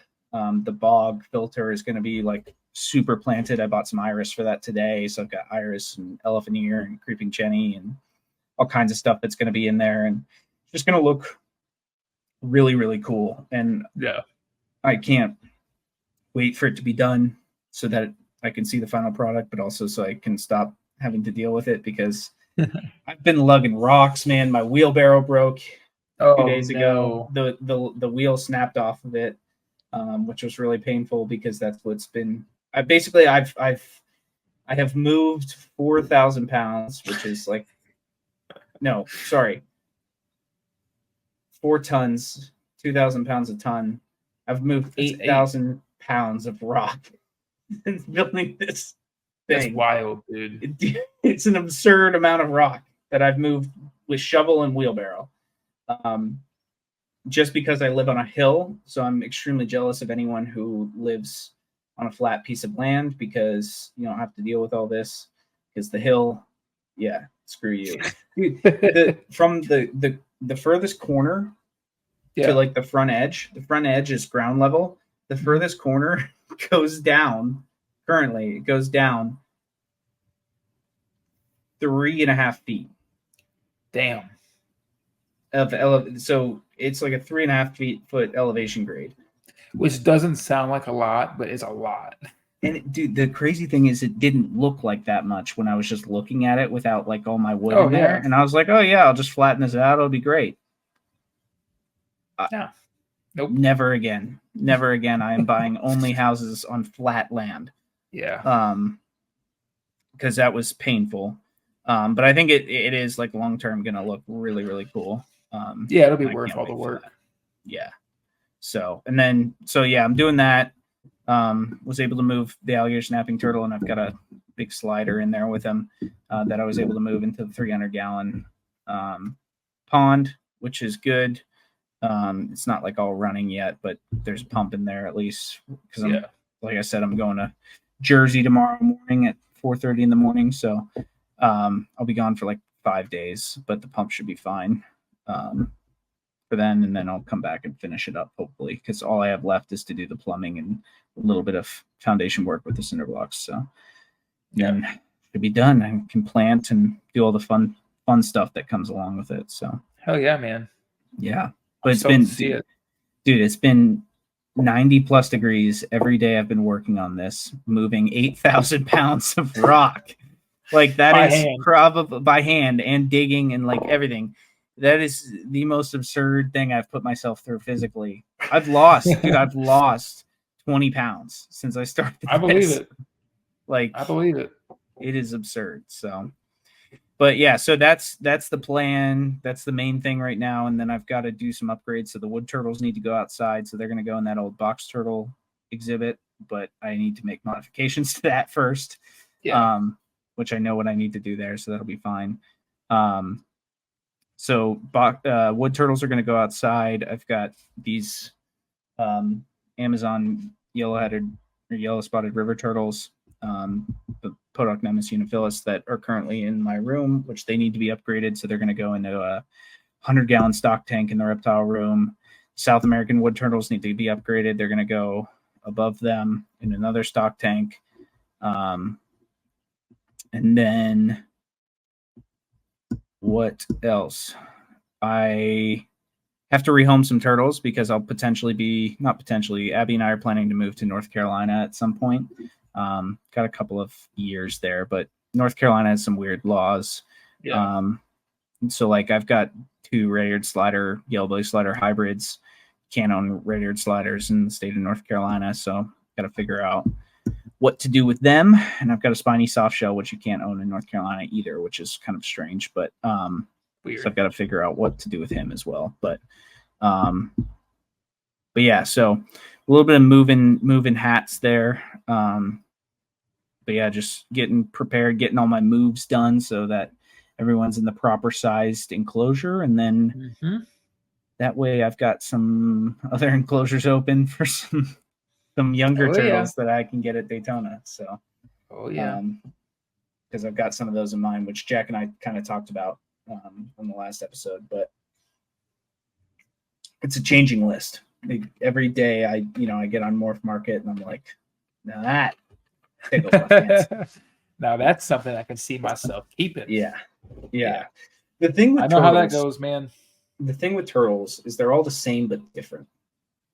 Yeah. And I don't mean in any way are they the same, because they're all so different, but they're all turtles, And so it's like, are you going to get the big turtle or the small turtle? Are you going to get the one with the weird neck or the weird head or like the crazy colorful one? Like it literally is like a game of collect them all, except there's like 400 something species and you can't collect them all because most of them get massive. So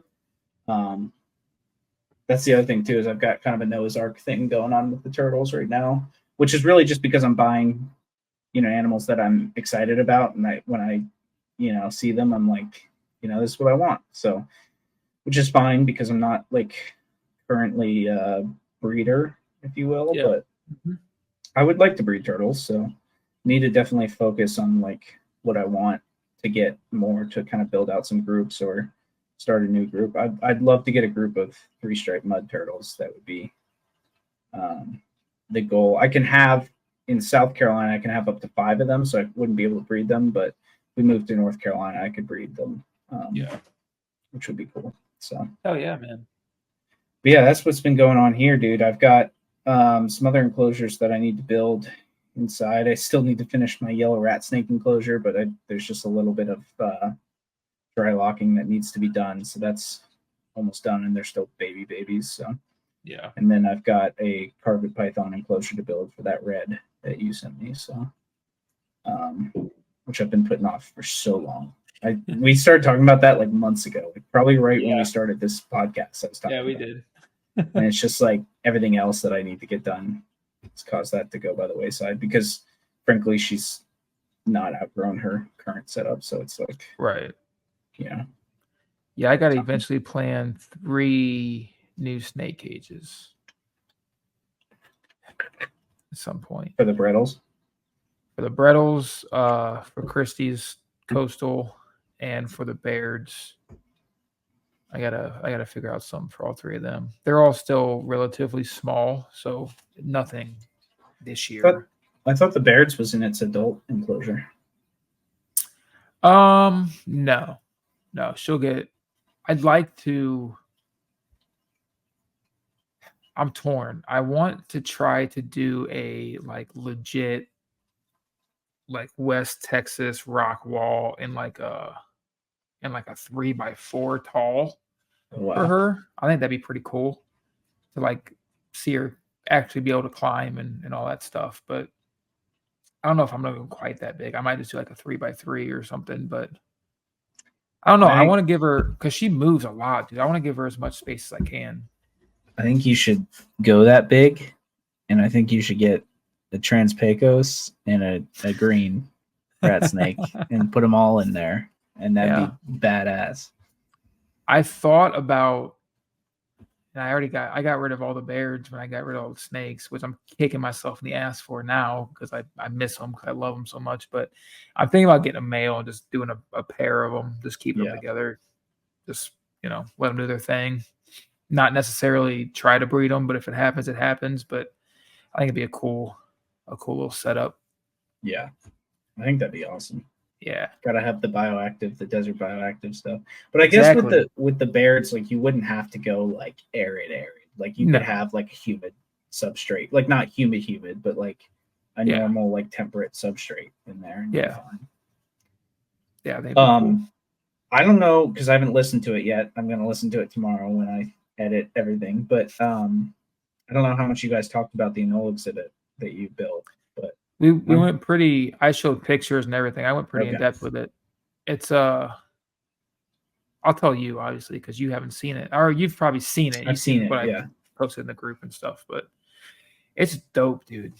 It actually turned out for it being the only thing I bought for it was the corn plant. I had everything else, which is always nice. I didn't have to buy anything minus the cage, but I got it stupid cheap, which was nice.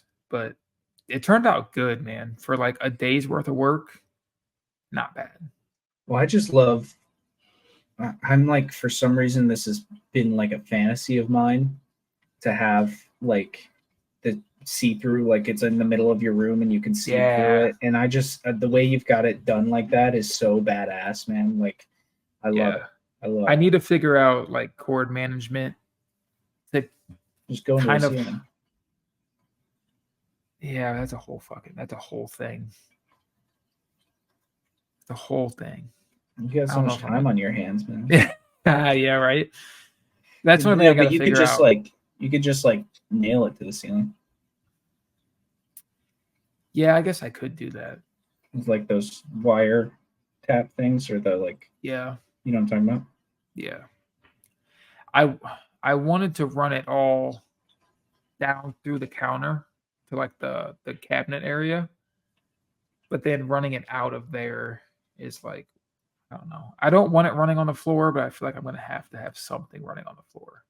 You could also just do one of those mats that like. That's what Kirsty was saying too. Yeah. But no, it turned out great. He loves it. He's been hiding like crazy because he hates me, but I'm going to start as soon as I get a little bit more time. I'm going to start really working with him and trying to get him tongue feeding and stuff. But yeah, because he's not having it right now, man. He's just not. I don't know what the deal is, but he says you're not Chaz. I don't trust exactly. you. Chaz is like, oh, he's great, no problems. And then I get him; he's insane. He doesn't run, which is nice. He's not like scared, but he's not about me at all. He doesn't trust me at all, which is fine. It gives me something to work towards. But the Palikers were the same way, and you see how they are now. So yeah, true. I'll figure them out. Yeah, we'll get there. How different is the Anole from the Palikers? Like, because you haven't kept Anoles before, have you? I kept like green Anoles when I was a kid, but like that's different. I feel like I don't know, man. I mean, he's different, obviously. Yeah. But they're also like very similar. Like the way they move, like how they navigate the cage and stuff is very, very similar. Yeah. Because I mean, the Palikers are basically an Anole. I mean, they call them a bush Anole, Yeah. So they're kind of the same thing, but yeah, they're very similar yet very different. I don't know. It's hard to explain. Do you ever think about the fact that you have like the craziest lizards like ever in your room? Yeah, every day. It's actually funny. Chrissy's mom came over for the first time, like to the house. She's never been here before to see the baby, and I took her down to the reptile room, and I was showing her the monkey lizard cage. And like people who don't know reptiles, like, oh, okay, it's it's a green lizard. And then like explain the whole like backstory with them and everything. And she was like, holy shit. Like it's so cool. Yeah. That's awesome. Yeah, man. It's so cool. I want more of them bad. I wish I had space to get more of them, but I know Armin has a bunch of wild caught stuff on Morph Market right now that he just brought in. Yeah. But he's got wild stuff on there consistently. We have to get him on here, dude. I'd love to talk to him just about the Anole stuff. Yeah. But yeah, man, it's a good feeling to just be able to sit down there and be like, I'm one of very few people who can sit and watch their Palikers just do their thing. Palikris, cat geckos, the Western Giant Anole, the Oedura. Like some of these things are just like crazy, man. Like like it's fun. I love it. Like how many people do you think in the US like have cat geckos? Have them? Yeah. I don't know. Honestly, I've seen personally that I've talked to. Okay, so I'm in a cat gecko group on Facebook, and I've mentioned this a few times. It's not very active. There's probably I don't know. Let me look. 3,000 members. But a lot of them aren't in the US. Also, a lot of them are in like other countries and stuff. I'd say not many. I mean, not many. Less than 5,000 people. 100%. Yeah. So there's 1,400 people in this group total. So even around if the world, triple that, you're like 4,500 for the world. Yeah. Yeah. It's just like stuff like that is crazy to me. Like you think about,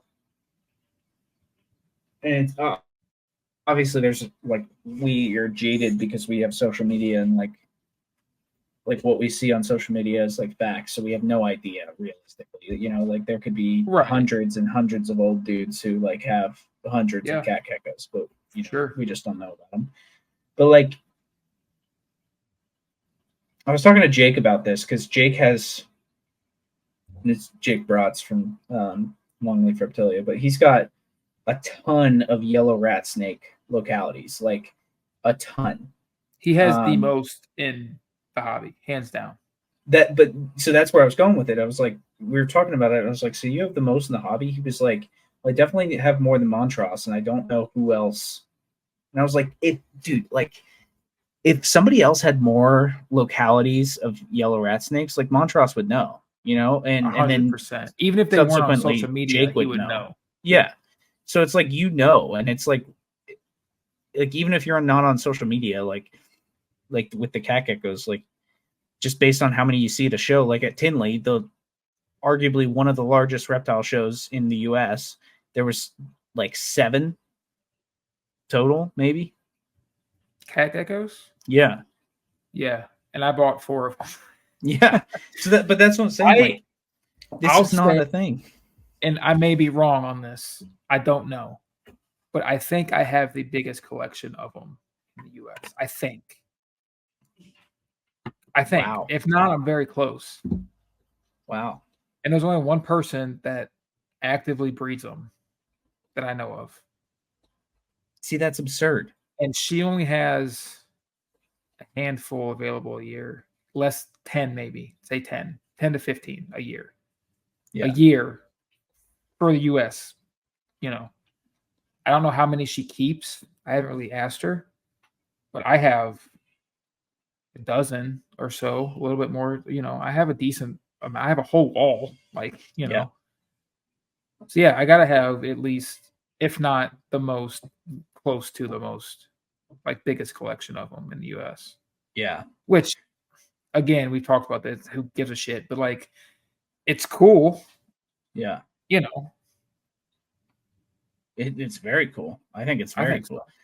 It like, but that's the thing. Like we always talk about this. Like 1.5 million households in the U.S. or whatever have like a reptile pet or whatever. Yeah. You got to take out 3/4 of those, maybe 90% of those are going to be bearded dragon, ball python, leopard gecko, blue tongue Yep. skink, you know, et cetera, Crested boa gecko. constrictor, crested Yeah. gecko. Like if you take out like, okay, how many households in the U.S. have reptiles that weren't purchased at Petco or PetSmart? 1% probably. And that statistic I think would be very interesting. And then from there, exclude ball pythons and crested gecko, like exclude the big morph game. And then it's I like, think, what percentage of people are keeping animals like what we keep? You know? I think people like, you know, like what I keep, what you keep, Chaz, Skylar. I mean, all of our friends. We have to be in like the top, like 0.0001% of like reptile keepers As in the far as US. like As far not as like keeping like crazy species, like yeah not your average pet yeah reptile. Like yeah we have to be like the very, very top. There's not many of us as a no whole. no If you take in, how many did you say keep reptiles in the US? 1.5 million. It's a lot of people, dude. It's a lot of well, that's 1.5 million households, so that's like 4 per Right. household. You know, True. Yeah. Yeah. So we're at like the very, very top echelon of that as yeah. a whole, My which is guess crazy is to think about. yeah, my guess is there's less than 200,000 people who keep reptiles outside of the standard big Yeah. 5 or whatever you want to call them, you know. Yeah, I'd agree with that. For sure. Which is crazy to think about, you know. Yeah, But man. then you think about how much content there is. Like we are an active group. We you know, like there is Yeah. so much content for this for like the serious reptile hobbyist out there as far as like YouTube videos and like podcasts and like Yep. Instagram pages and all kinds of stuff where it's like this is kind of crazy how like everybody who keeps reptiles, it seems like, and this is again jaded from social media, but it seems like everybody's putting something out there content wise, which is kind of crazy. It's sure. kind of cool. It's kind of cool. It like probably we get mad about it a lot because of the type of content that comes out of it or whatever, but Yeah.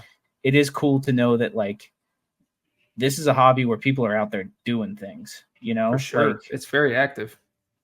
Like you guys, like our group is like the most active people I know. Like everyone in that group is motivated as all get out because you have to be because we got so much to do. But it's like, do people who bet on sports, like, what are they doing on their weekends? You know, like they're mowing the lawn and then sitting down and watching, you know, Yeah. the Afghanistan, you know, cricket tournament or whatever that they bet money on, you know, like that's the comparison I would make to like a serious hobbyist, you know? Yeah. But like, it's just crazy to think about. And it's like kind of cool and like makes me have a lot of faith in the hobby just because of how active everybody is and how much people are doing. And it's like, we just love this so much that we want to like put it out there for people, you know, which is cool. Yeah.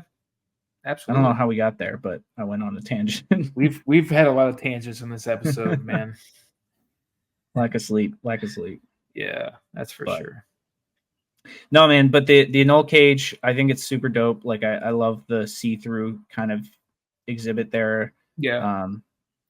That's, like I said, a dream of mine one day when I've got the space for it where I can have something in the middle and be able to look through.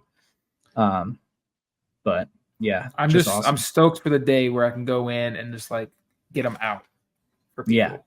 Like that's Yeah. what the whole setup's for. Yeah. It's like I want him to be like he's the first thing you see when you walk in. I want to be able to like get him out and like have people interact with him and stuff. But Yeah. we'll get You'll there. get there. Yeah. Sure. It's cool because it's like now just from the pictures that we've seen of your room, it's like this is like a facility, man. Like it's like It's you know? funny. I posted the pictures or the videos on Instagram. I had like a few people message me and they're like, this looks like the back room to like a zoo. And it made me feel so good because that's exactly what I'm going for. That's what I was thinking, dude. Like Yeah. it really does. Like in the walls being painted and just everything, it like it's really cool. I feel very connected to it too, just having seen it like before you guys even painted the walls. Yeah, you were here in person before the basement was even done. Yeah. And I was telling you exactly how it was going to look. Yeah, and it's exactly how you said it was going to be. It's just cool to see like your kind of vision for it like come through. And I'm not even done, dude. We're just getting started, man. It's always the case, man. It's never ending. Yeah. Did you I don't know if you listened back to the episode that Jack and I did? I haven't listened to it yet, no. You fake fan. I know, I'm sorry. Dead to me. No. But I just thought about this too because like we were talking about your room and everything.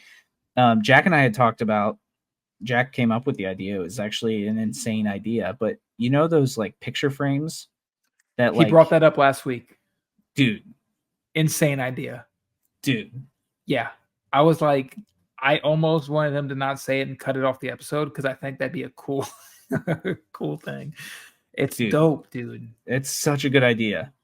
It's like, and that is like, it goes back to the Planet Zoo thing that I talked about at the beginning, but like all of their things for your like exhibits in this fake world or whatever, but they're like basically that. It's like a screen, that you like upload like whatever kind of font and whatever you want into it. And I think it'd just be sick to do some Photoshop and like get your own custom signs in there that you don't have to print out or do anything with. You just like put it in there. I just think it'd be badass.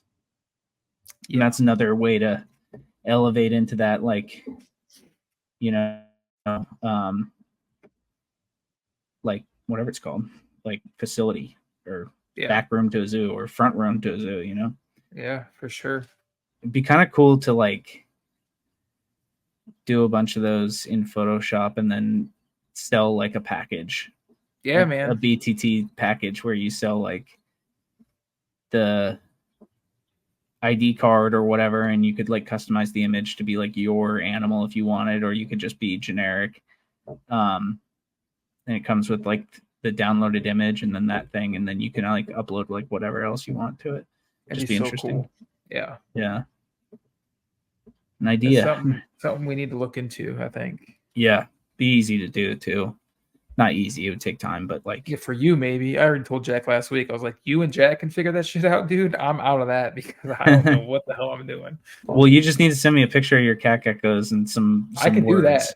And some words. I can do that. Some ranges, some facts. And then I actually plan on I haven't done any like updated pictures of the group yet in a while. So I think I'm gonna get the light box out this weekend, maybe if I have a little bit of extra time, and try to get some pictures. Nice. I don't see them often, so it's hard to get pictures, and especially getting like decent pictures is kind of tough because they're just. I don't like digging for them, I just like I let them do their thing, and I'll catch them at like midnight when they're all out, and belly cup them all up real quick and take some pictures of them. Yeah. Yeah. The easy stuff. Yeah. Yeah, I just love those photo box ideas, man. Like I think it's a great idea. Yeah. It's like, why has no one thought of that before? Yeah, it's a very professional. I think it'll look good. Yeah. I'm definitely going to do that. At least for Kevin's, I'm going to start with that one. Yeah. Kevin's and then monkey lizards. Yeah. Would be cool. Because they got a big cage and stuff. It'd be pretty neat. Yeah. It'd be cool to do one on like the top of the cat gecko rack though, and just be like, these are all cat geckos, Yep. yeah, I definitely want to have that. But I just wanted to bring that up again. Yeah, man. It'd be dope. We'll figure it out. Yeah. Awesome. Well, I think this was a good one, man. We went on a couple of good tangents. Yeah, it was a good one. Good It was conversation. good to get back into it. It was good to talk to you again. I missed you quite a bit. I know, dude. It's been forever. I was telling Abby, I was like, I feel like I like don't Brendan's not in my life anymore. Like I miss him. So I'm glad we get the excuse to do this. Yeah, man. And hang out for a little bit. But absolutely glad to be back. I'll echo again, like what we said at the beginning. We're gonna get some guests on here. We're gonna be back to normal going forward. And yeah, just excited for what's to come because I think it's all gonna be big, huge things. So oh yeah, huge. As long as this light bulb ban doesn't screw everything up. But yeah, we'll play that by ear. Yeah. I went and bought some bulbs the other day, but I didn't go crazy. But I ordered about half a dozen of them just to have. Yeah. My problem is like it's all like mercury vapor bulbs and halogens, which are like more expensive than just heat bulbs. And I'm like, I don't want to, spend $300 on bulbs right now. No, like sure. I just don't. Yeah. So I get it. They get it worked out. But, we'll see. Yeah. We'll keep the people updated too if we hear anything on that front. Yeah, for sure. Awesome, man. Well, where can the people find you, Brenden? BM Exotics on the old Instagrams. It's the only place I be. I be there all day, during work, after work. It don't matter. Don't tell my boss. But I'm on Instagram all day at work too. So I want to talk reptiles or his boss is his dad. That's very true. My dad. Tell his dad. He watches, I think so. No, but yeah, I don't know. Send me a message. I'm down to talk about anything. If you're about to have a kid and you're losing your mind, send me a message and I'll make it worse. Yeah. And if anyone wants to talk shit to Brenden for not hatching cat geckos yet, I would highly suggest doing that. Don't do that now. You're going to make me cry. You're going to get blocked. Everyone go bully Brenden in his DMs and tell him he needs to breathe. You can. I encourage it. As long as you leave a like on a picture, you can talk all the shit you want. Oh God. All right. Yeah. So for me, it's Jack_Oliver_reptiles on Instagram. More importantly, follow Beyond the Terrarium on Instagram. Subscribe to the YouTube channel. Views are up. We appreciate you guys tuning in, especially since we had a bunch of random episodes spaced out weirdly. So it's nice that people are still listening, even with that going on. So appreciate everyone who's tuning in consistently. We, it means a lot. So thank you. But with that is episode number 17 of Beyond the Terrarium. We're going to be at 20 before you know it. And it's all going to be awesome stuff from here on out. So yes, sir. All righty, guys. Enjoy your evening. See you.